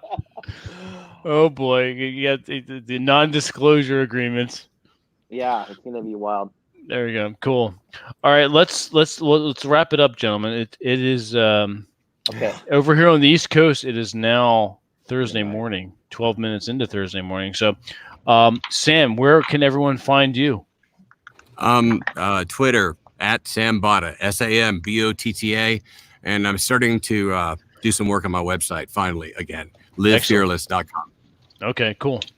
TJ, yourself? You can go to tjmartinell.com. There you go. And last but not least, The Leaf Master himself. the Leaf Master himself. Where can we find you? You guys just go to modernlifedating.com/body language. Check out the waiting list for Body Fitness Max, which is a free fitness course I'm coming out with on December 2nd. Okay. And then December 26th is the final enrollment for Body Language Mastery. For you guys that want to get in and learn about body language relating to a female, and when you're on a date, check it out. Put your best email in that little box and just wait for the update. I don't spam you. I send you meaningful emails. Worst case scenario, once a month, but during the enrollment period, I email a lot.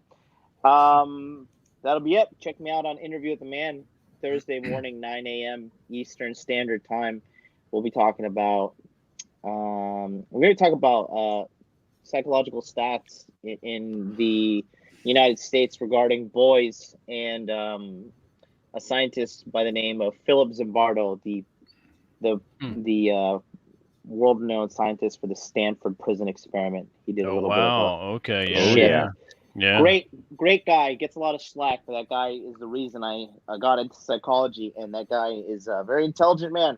So I'm going to do a full psychological breakdown on what's happening with young boys and masculinity in the United States. And he kind of has like a little bit more of a blue pill outlook on things, but I'm going to give it a red pill twist. It's going to be solid. So okay, I look forward to that. Excellent.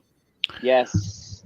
All right, everyone in the chat, thank you for joining us. Thank you to everyone in the panel. As always, it's been a pleasure to listen to and talk and interact with everyone.